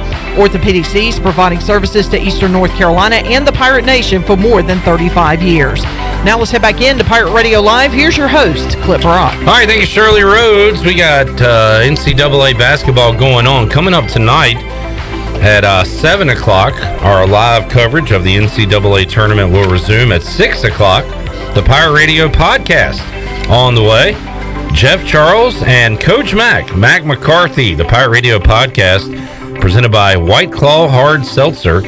And that should be a fun one tonight, the voice talking to Coach Mac. We had him on Pirate Radio Live to break down the brackets last week and briefly talk about his March Madness experience. And I'm sure he'll go into detail on that coming up at 6 o'clock. So looking forward to that right here on Pirate Radio. Right now, Abilene Christian with a 7-6 lead over UCLA early on in this one, as Abilene Christian took down Big Bad Texas the other night, Tony Collins. Saw that. And now trying to pull another upset here in round 2. And they're coming out firing. I'll give them that. They're not scared of UCLA. I mean, they played well against Texas, man. They're a scratchy bunch of ball players, man. How much have you watched, Tony, so far this tournament? I've tried to. I've watched a little bit, and I keep switching back and forth, so I never watch a whole game. You try to find a good one. Yeah, you try to find that one that's going down to the wire. And there's been a lot down to the wire, So and this is a weird one because we're playing on Monday here, and we got games coming up later on all through the night tonight. So you'll have a lot of options coming up later tonight. But Tony, you're looking pretty good. We both have Gonzaga winning it all. Bad news for me is you got a bunch of Final Four teams left. The Baylor Bears looking strong. Michigan playing tonight. So you're looking pretty good right now. Yep. You feeling good? I'm going with Gonzaga, man. Yeah. I think Gonzaga is a team that I just don't see anybody beating them right now. They're so deep, so talented that you saw today that they knocked off Oklahoma by 16 points and were in control of that game pretty much the entire time. So they're going to be tough to beat. And, let's see if their bracket opens up a little bit for them. You got Virginia lost. You got Kansas, Oregon. You got everybody going right now. Man, Tony's going to end up winning this thing. Watch what I tell you. I like your chances right now. Could come down to the champion because Shirley has Baylor.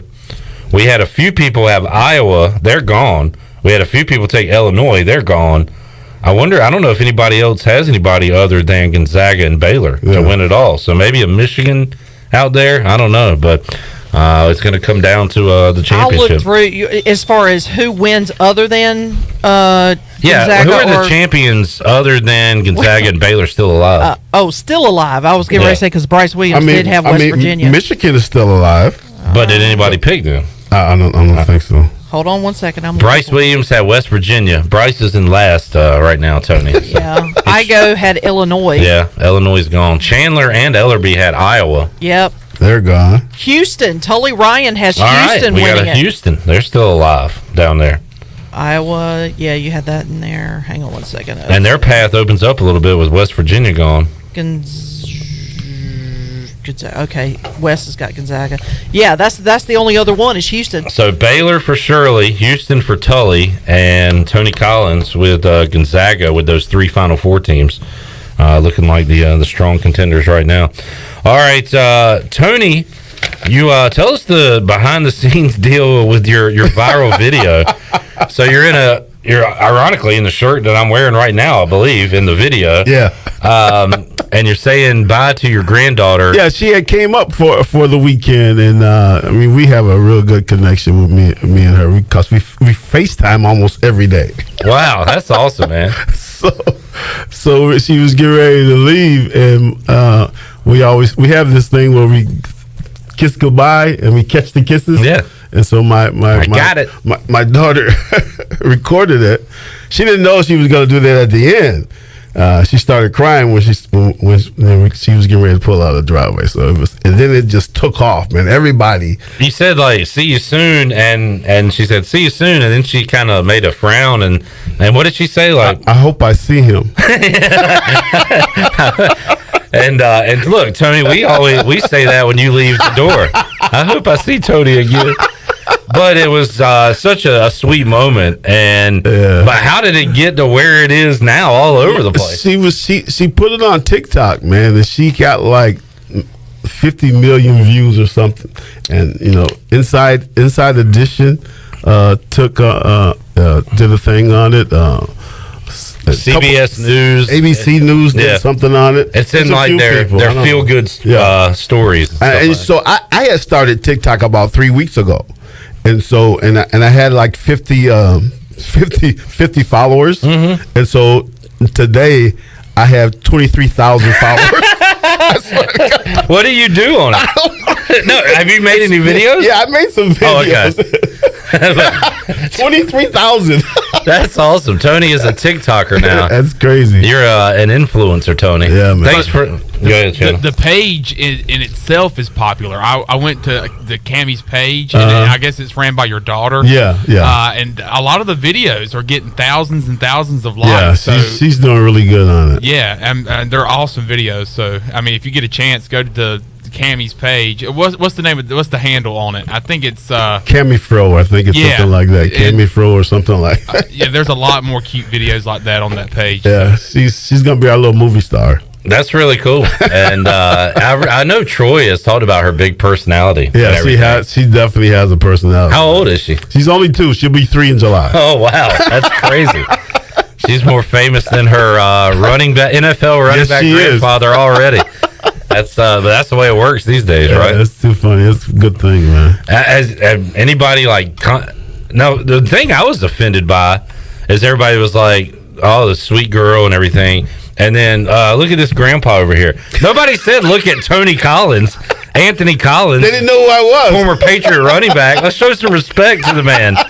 But like nobody recognized you. You're just some old dude. I'm just an old guy, man. I'm just an old grandpa. That's all. That was really neat. Has anybody like contacted you about it? Or yeah, man. I mean, everybody was calling me. You know, you're on this side of this. You know, you're on Good Morning America. I'm like, yeah, I think so. Tony said, "What did I do now?" Oh no, no, for good reasons. It's a good thing. I know, right? So now we got to have a part 2 with Tony's TikTok. Yeah. I don't have. You know what? I said that Twitter's my last thing. I love Twitter. It's funny and it's great sports information, but that's my last thing, Tony. I can't get on. I mean, the only reason I did it was because my daughter. My daughter told me to get on it. So I mean, I was like, But if Tony's got a TikTok now, I might have to be your 20. What did you say? 23,001 and first follower. That's gonna be me. What do you post over there? I post stuff with your granddaughter. I post with my granddaughter, and I'd say some positive stuff on it. Oh, okay. Your positive messages and everything. Good deal. All right. Well, that was a really neat deal. Good for you and the fam. Yep.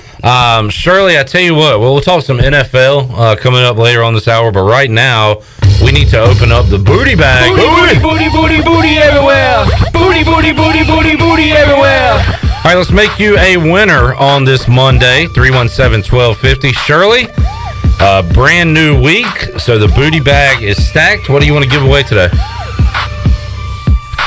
Hold on. Hello? There goes. Apparently, Shirley's having some mic issues. Yeah, apparently. How about a $20 Captain Special car wash from Pirates Cove Car Wash? A car wash is yours if you are caller number 6. Caller 6, 317-1250. We got more to go with Touchdown. Tony Collins. Talk a little NFL, get you up to date on what's going on in the NCAA tournament, and more when we return after this.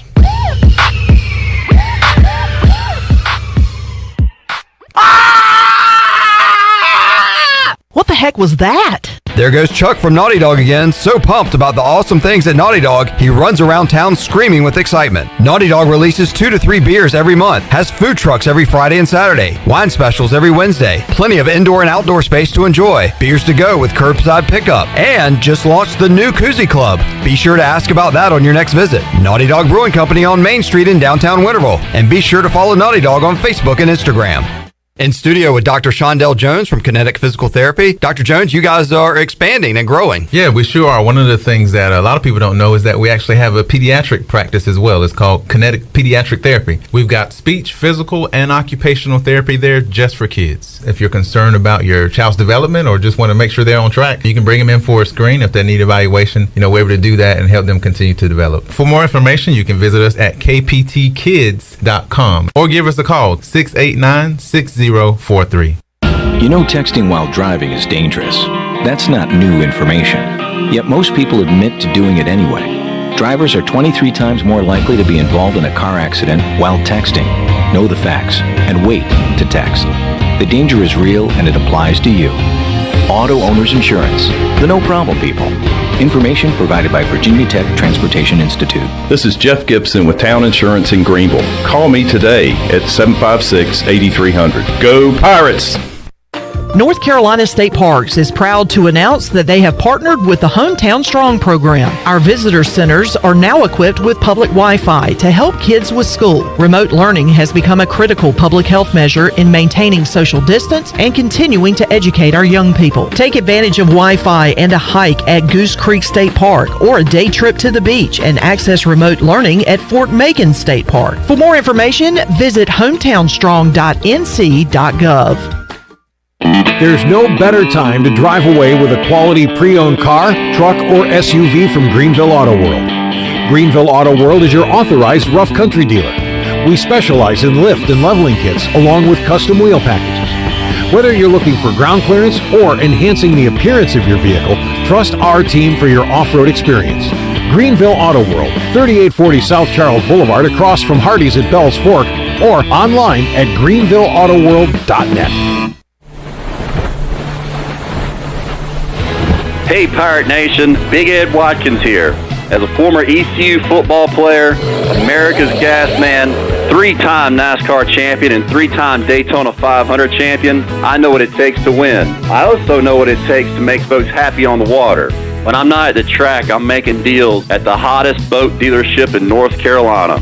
If you're in the market for a boat, shop us online now at edwatkinsmarine.com. We will deliver anywhere. And if you buy a boat from me, Pirate Nation, I will personally deliver it. I love Eastern North Carolina, and we are ready to deal with lots of inventory on hand. We are your one-stop shop for sales and service.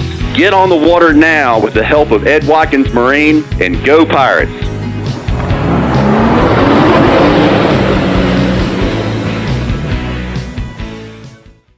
This is Mark Washington with Max Sports Performance at Max Fitness. Our facility has reopened and is following all safety protocols. The best thing you can do to strengthen your immune system is, of course, to work out and exercise on a regular basis. I can assist you as your performance coach. You can also enjoy the benefits of a private facility. Avoid the crowds and work out at Max Fitness. Now is the time to get healthy. Max Fitness, just off Highway 43 in the old Ace Hardware building behind Speedway in Greenville. Call me, Mark Washington, 902-4877. This is ECU assistant football coach Roy Tesh, and you're listening to Pirate Radio, the voice of the Pirate Nation.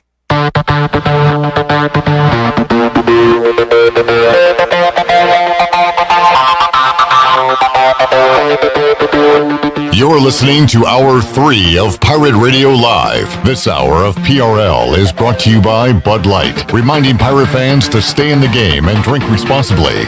Bud Light, the official beer of the ECU Pirates, and proudly distributed by Carolina Eagle Distributing since 1989. Now, back to the show. Welcome back. Congratulations to Luke Gray of Washington. Picked up a $20 Captain Special Car Wash from Pirates Cove Car Wash. Keep your vehicle clean with the Pirates Cove Fast Pass with unlimited washes for only $9.99 for your first month. Pirates Cove Car Wash, the ultimate car wash experience and the official car wash of ECU Athletics. with locations on 10th Street, Fire Tower Road, and Memorial Drive. Now let's head back into Pirate Radio Live. Here's your host, Clip Rock. Alrighty, welcome back into the program, Hour 3 of PRL here on a Monday. College basketball tournament going on as we speak. Abilene Christian and UCLA right now. The Bruins with a 4-point lead, 16-12, under 12 minutes left to go in the first half. Got a lot more action coming up tonight. We'll run down the slate of games in just a moment. But Tony Collins is here, the former New England Patriot. And Tony, you saw your team struggle in 2020. Yes, and Bill Belichick did not like that at all. So he is going to revamp the roster. Although one man is back, and that's Cam Newton, and that was surprising to me. How about you when they decided to re-sign him? It was kind of surprising they re-signed him too, but I'm pretty sure they got something up their sleeve. I've heard they're still trying to go after Fields, the kid from Ohio State. So, but I've never seen New England spend so much money.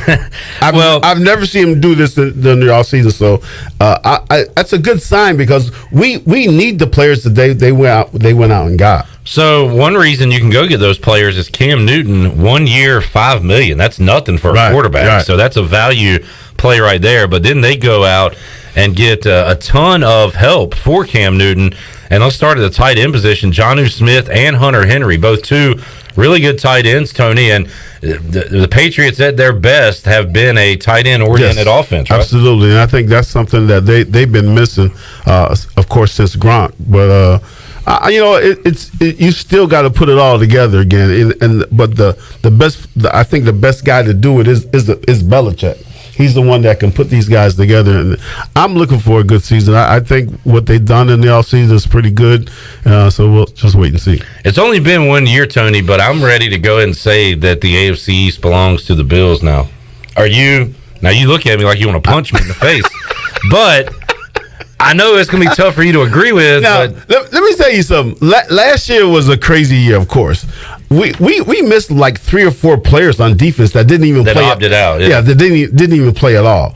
Our defense is probably one of the best defenses in the NFL. Top.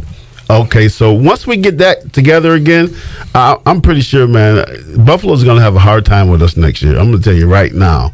They're going to have a hard time with us. Do you think the Bills are a perennial playoff team with Allen and Diggs and what they got right now? I think so. But there's room for the Patriots to make it. Of course, of course.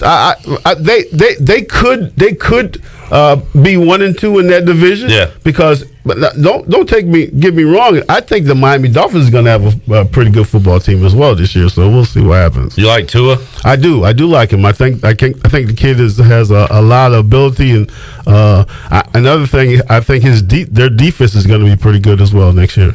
Tony, you forgot to mention the Jets. Oh, you didn't forget. I didn't forget. You just didn't mention them. They're a non-factor at the moment in that division. Yeah. How about the quarterback carousel? It was Troy D. It was about 3 weeks ago. You were in here, Tony. And he was all jacked up. He's going to get their Bears. They're closing in on their man, Russell Wilson. And it turned out to be Andy Dalton. Andy Dalton. That's a big step away from Russell Wilson. I would say so. Who is like as boring but as solid as it gets. But they don't have my boy no more, right? They got rid of him, right? Mr. Trubisky went to Buffalo. Yeah, he went to Buffalo. Yeah. He's going to back up Josh Allen. So they got Andy Dalton in. Russell Wilson's still a Seahawk as we speak. I think he'll stay there. Yeah, he's not going anywhere. How much truth there is that he wants out or what, but I think he stays there. The Deshaun Watson stuff has really taken a turn. Going crazy. Yeah, there's 6 more lawsuits filed against Deshaun Watson, and he's not on the trading block because the Texans said they don't want to trade him. Other teams are interested in him, but now with this going on, what do you do? Chandler, where are you at right now with Deshaun Watson? You wanted to sell the farm to bring him to Carolina. Now that all this is going on, what's your take on Watson? I definitely don't want to get involved with this. So I mentioned it the day before the show. I was like, abort mission. Abort mission. But maybe they can get things cleared up here. And we got to say innocent until proven guilty. But I mean, but it doesn't look good when you got 6. I mean, it's a total of 10 now. 10? 10, because there was 4 last week. Oh my God! Come on, man! It's just ridiculous. If we're to believe the allegations, he's just got to thing for this, what he's doing and attempting to do. When the first one came out, he went out and tweeted out and was like, hey, like, there's some stuff about the hit the wall. Like, I'm going to go ahead and put it out there. I have not done anything wrong. You know, basically kind of the calm before the storm, kind of letting everybody know, hey, there's going to be some allegations come out. And now it's 10, so he was kind of letting everybody know, hey, I have not done anything wrong. He has more than Como. Keeping track, keeping score. If you're scoring at home. Yeah, that's and you're right. I mean, we got to see how it all plays out. But right now, not looking good for Deshaun Watson. Last night, I did see, I think it was Bleacher Report posted that, you know, there's several teams, including the Carolina Panthers, that are still interested in a potential trade with Deshaun Watson, despite you know, all these allegations going on. But now that was last night. This is before the 6 more came out today. So, yeah, keeps growing by the day. Yeah, unfortunately, man. And you know what? I hope it's not the case, because you know, you look up Deshaun Watson, and he does a whole bunch of stuff in the community. I've always does all this great stuff out in public. I mean, everybody thinks he's a super guy, in which I think he's a super guy too, from what I've seen him play. But you know, for this to come out like that, I just hope it's not. I don't know. It just doesn't look good when you got 10. Yeah. I mean, why would all 10 people lie on you? I don't know. Once it hits double digits, that begins to raise some eyebrows. And I agree with you, though, Tony. Like, I've said that he has appeared to be nothing but a good citizen, and the people in Clemson love him. He's doing good things, but all the work he's done with kids, and I mean, we don't know what goes on behind closed doors. You got that right. How about what the Washington football team did during this carousel? They bring in Ryan Fitzpatrick. Why are you laughing? They should have kept. What's the quarterback name? They should have kept. What's your quarterback name? They left. Alex Smith. They should have kept Alex instead of you. Heineke. You think this kid? You think kid? I mean, yeah, he's older than you. Kid. You think Fitzpatrick is gonna be the quarterback? I don't like it, Tony, and here's why. We have a defense ready to make the playoffs. They did last year. He likes to throw interceptions more than anybody, and that's not what you want. We need a boring quarterback, not a guy that could throw a 40-yard touchdown or a simple interception. Where you guys are in the draft? What pick? High teens, 18, 19, so there's no way you guys are going to get a quarterback then. Nah. And what kills me is that all these reporters and they say, well, Ron Rivera brought him in because it's a sign this team is ready to win now. Ryan Fitzpatrick has never played in a playoff game. He's never been in the playoffs. What are they going to win? He hadn't won anything. So I don't love it. I will say that the options were limited. I guess they're going to... Who's the backup right now? Well, they got Taylor Heineke, who started in the playoff game. And then they got Kyle Allen, who Ron Rivera loves for some reason. I don't know. I'm starting to be concerned about Rivera's ability to scout a quarterback. They drafted Cam, and he did all right. But then since then, it's been a bit of a struggle to find a QB for Ron Rivera. Fitzmagic, it goes there. I wanted Stafford. I think he'll do well with the Rams. Yeah, I think he will. I think he's in a good spot there. That's the quarterback I want to come to New England. Stafford. Yeah.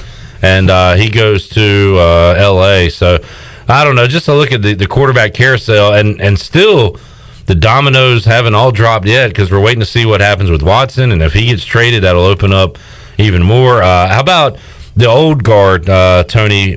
Drew Brees finally announces his retirement. Big Ben back at least one more year with the Steelers. Big Ben is back. I think Big Ben is back, but you know what? You know who you better keep an eye on this year, man, is Jameis Winston. I think he's going to get the starting quarter. He'll be the starting quarterback for New Orleans. He's got a bunch of receivers down there, man. As long as you don't throw interceptions, that's what he's known for. If he can stop throwing as many interceptions, he'll have a good year this year. He is Black Fitzpatrick. He's Fitzblacktrick. They are talented. I think Jameis has more talent. He's younger, obviously, but they just love to give the ball away, Tony. Man, Jameis with a Sean Payton offense could put up some big numbers. I agree with that. Watch him in New Orleans. Phillip Rivers out. Colts going with Carson Wentz as they try to resuscitate his career, Tony. He was looking like the prodigy a few years ago and then lost his job to Jalen Hurts with the Eagles last year. But Frank Reich was the offensive coordinator on that Super Bowl team with the Eagles. He brings him in. Do you think Wentz can make a career comeback? I mean, you watch him last year, and he just didn't seem confident. I mean, it's just he was a whole different quarterback than his rookie season. I mean, he had the turnover bug too last year. It's just I don't know what maybe they see something in him. I just don't know, but. You just never know, man. It's all about the certain situation that you get in. The certain he can go there and throw 40 touchdowns next year. You know what I mean? So, but you just never know. Well, they do have something. You mentioned what's going to help Holton Ahlers as a run game. The Colts do have a good run game. Oh, yeah.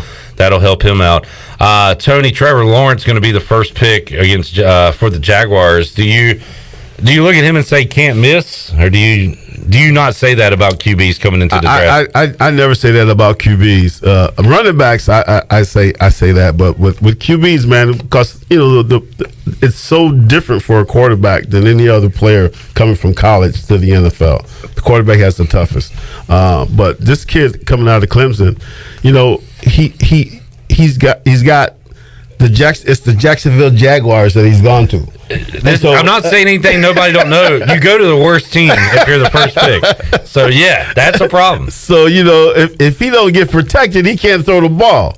So it's just a situation where I hope they don't throw him in the fire too early, but I think the kid has the potential to be a great NFL quarterback. What are the mocks saying right now, Chandler? What are the Panthers going to do with their quarterback situation? Let's look at I got CBS pulled up right here, and they have the Panthers trading up to get Justin Fields. Every mock draft I see, the Panthers are involved in a trade, whether it be Watson, Fields, but either way, these experts, quote unquote, think they're going to be aggressive to get a QB. Yeah, it's been a while since I've looked at a mock draft, but yeah, the past few that I've seen us moving up the third to get Trey Lance, who I think we can get at 8. But now I think his stock rose after his pro day. Of course, you have the Justin Fields. I've seen some with Mac Jones. I really don't know. I mean, at the same time, I can see Teddy Bridgewater being back in the Panthers uniform next year, but I really had a lot of confidence in this pursuit for Deshaun Watson. Like I said earlier, I don't think it's over with. I think we need to get through the situation that he's going through right now, and hopefully, I really do think that the Panthers are going to be you talk about being aggressive. I think they're going to be aggressive in trying to get Deshaun Watson. If that doesn't happen, I really can't see who's going to be our quarterback because there's so many options there. Do you stay at 8 and get somebody there, or do you trade up? Every year going into the draft, especially I haven't had to do this thinking about who's going to be our quarterback, because I was able to watch Cam Newton. You've grown up in the Cam era. So I haven't had to go through like quarterback situations and scenarios. I guess last year I did, wondering who was going to be our quarterback, but as soon as Joe Brady was brought in, it was kind of like a done deal that Teddy Bridgewater was going to come in.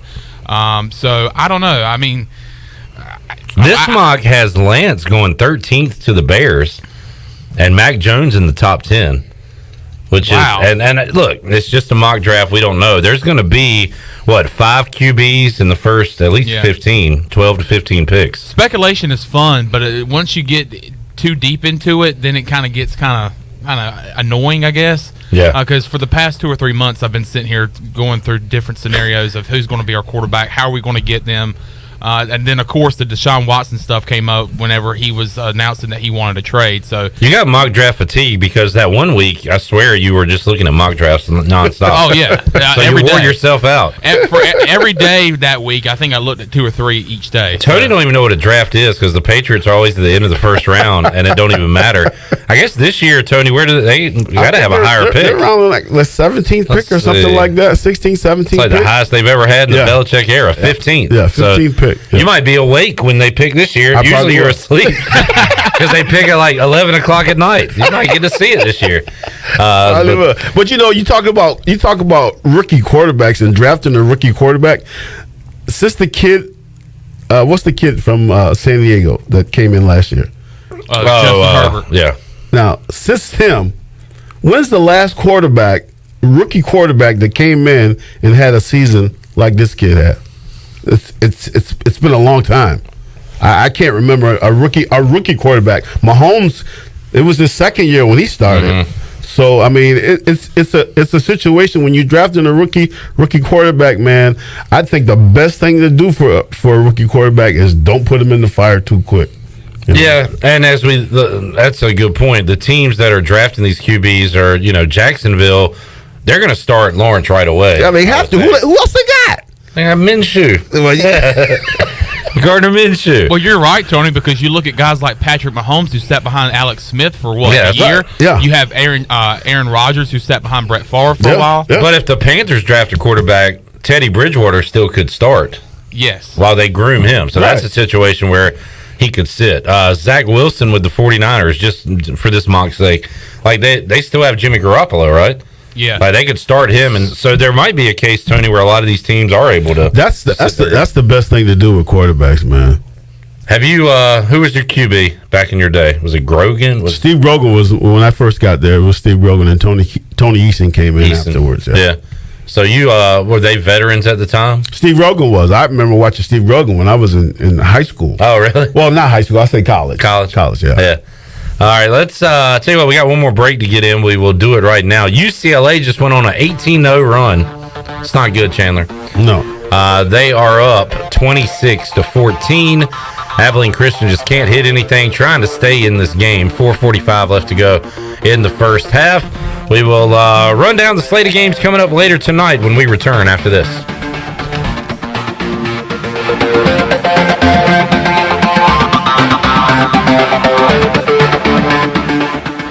Hey, O's fans, the all-new 2021 5-game flex plan is available now at Orioles.com/flex, providing you with the ultimate flexibility to select the games that fit your schedule and priority before the general public to select your games, including popular promo dates like the Jim Palmer bobblehead and Birdland Hawaiian shirt. Starting at just $99, you'll save big over single-game ticket costs, plus all plans are protected by O'Surance. Visit Orioles.com/flex. The convenience of Pitt Greenville Airport is waiting just outside your front door. Service is back, so you're connected to destinations worldwide through flights from American Airlines. Plan your next trip. Book your flights today at flypgv.com or aa.com. Whether you're flying for business or for pleasure, enjoy the friendly convenience of flying from your local airport to get you where you're going and then home again safely. For your next trip, remember, American Airlines is back at PGV. Book today at aa.com. Pitt Greenville Airport, where the Pirates fly. Every team knows that the two-point play can be a winning move. That's why I'm here. State Farm agent Timothy Sawyer and my team are here to help you go for two by combining your home and auto insurance. It's a great call that saves you time and money. So go for the win and score some savings by combining your home and auto. It's just another way we're here to help life go right. Call me, Timothy Sawyer, at 493-0002 today. Hey, Troy, have you heard about The Place? No, Jason. What place? It's The Place. It's Washington's newest restaurant on the waterfront. The Place is located in downtown Washington in the Harbor District with waterfront seating in the back. We're open for bistro-style lunches Tuesday through Saturday from 11 to 2 and elevated comfort-style dinners Thursday through Saturday 5 to 9. Plus Sundays, we have the best Southern brunch in town. Man, that's awesome, Jason. The Place sounds like the place to be. It is. We look forward to seeing you there. The Place in Washington, North Carolina. For years, Callie Ann Phelps has been singing about Phelps Chevrolet. Phelps Chevrolet is the one for you. Low prices, service too. See the big dealer right away. Carolina's finest, Phelps Chevrolet. And you'll agree with what Skylar Phelps has to say. Nobody beats Phelps Chevrolet's prices. Nobody. The name you can depend on. Phelps Chevrolet. Get you one. Find new roads with Chevrolet. Then come find yours at Phelps Chevrolet in Greenville. Hey Pirate Nation, this is Sam Jones, and we're open and here to serve you with some of the best whole hog barbecue, chicken, turkey, ribs, and homemade sides every day for lunch and dinner. There are 3 easy ways to enjoy Sam Jones barbecue. Swing by our drive-thru window or try one of our 2 curbside takeout options by calling in your order at 689-6997 or ordering online at samjonesbbq.com. We love Eastern North Carolina, and we invite you to come by and enjoy some great tasting Sam Jones barbecue today. In studio today with Natalie Edwards from AG Home Solutions and eXp Realty. Natalie, you have a unique partnership because you work in the real estate market and also work with AG Home Solutions. How does that help your clients? So it's interesting, the trends that we're currently seeing in real estate. Inventory is so low. We're seeing a high percentage of folks who want to renovate their spaces, perhaps add a home office because now they're working from home. And so they come to us with those design ideas and we're able to help them navigate through that. What other trends are you seeing in the marketplace right now? Yeah, so we're definitely seeing increased needs for home office space, folks being able to do virtual learning from home. So how can we redesign that space so it's functional? We're also seeing folks that do want to take advantage of this being a seller's market, and so they want to freshen up that space and get it ready to put on the market. And so we can come in and provide them with some good guidance on things that they might want to consider before they list their property. For real estate or remodeling, how can folks contact you? 252-947-2526 or aghomesolutions.com. Pirate Radio. We are not coming together to just be average. We want to build a program that will year in and year out compete for the American Athletic Conference Championship and compete nationally against any and everybody. The voice of the Pirate Nation.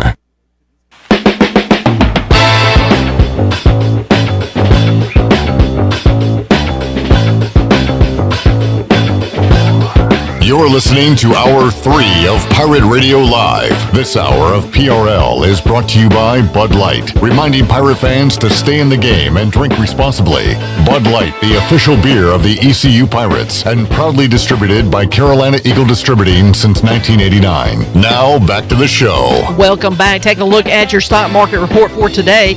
It was a good day. The Dow was up 103 points and closed at 32,731. The NASDAQ was ahead 162 points at 13,377, and the S&P was also up 27 points at 3,940. That's your Wells Fargo Advisors financial report. For a personal look into investing, call Wells Fargo Advisors today at 756-6900 in Greenville. Wells Fargo Advisors, LLC, member SIPC. Now let's head back into Pirate Radio Live. Here's your host, Clip Rock. Alrighty, back with you on PRL here, about to wrap it up. Abilene Christian trying to stick around on a mini run here to cut it to 7, 26-19 in the first half. 3 minutes left to go in that one. Coming up later on tonight, run down the schedule real quick. 6:10, it'll be Ohio versus Creighton. At 7:10, it's LSU and Michigan. 7:45, Colorado and Florida State. 8:45, Maryland takes on Alabama. At 9:40, it'll be USC against Kansas. We have live coverage coming up at 7 o'clock. If you're listening to our live edition, coming up at 6 o'clock, the Pirate Radio podcast with Coach Mack joining Jeff Charles to talk March Madness. So that's coming up in a minute right here on Pirate Radio, brought to you by White Claw Hard Seltzer. Tony, thanks for hanging out with us today, man. It's fun, man. Thanks for inviting me. Happy TikToking to you. And can't wait to see your next viral video. Yeah. What you got coming up? You around next week or what? The weather's getting nice, so Tony's about to go on vacation somewhere. Yeah, I'll be here next week. All right, we'll see you next week. I'll be here next week. All right, thank you, Tony, Chandler, Shirley. We'll see you folks tomorrow, 3 o'clock, for an all-new edition of Pirate Radio Live. Until then, I'm Clip Brock. So long, everybody. Thanks for listening to Pirate Radio Live, an exclusive presentation of the voice of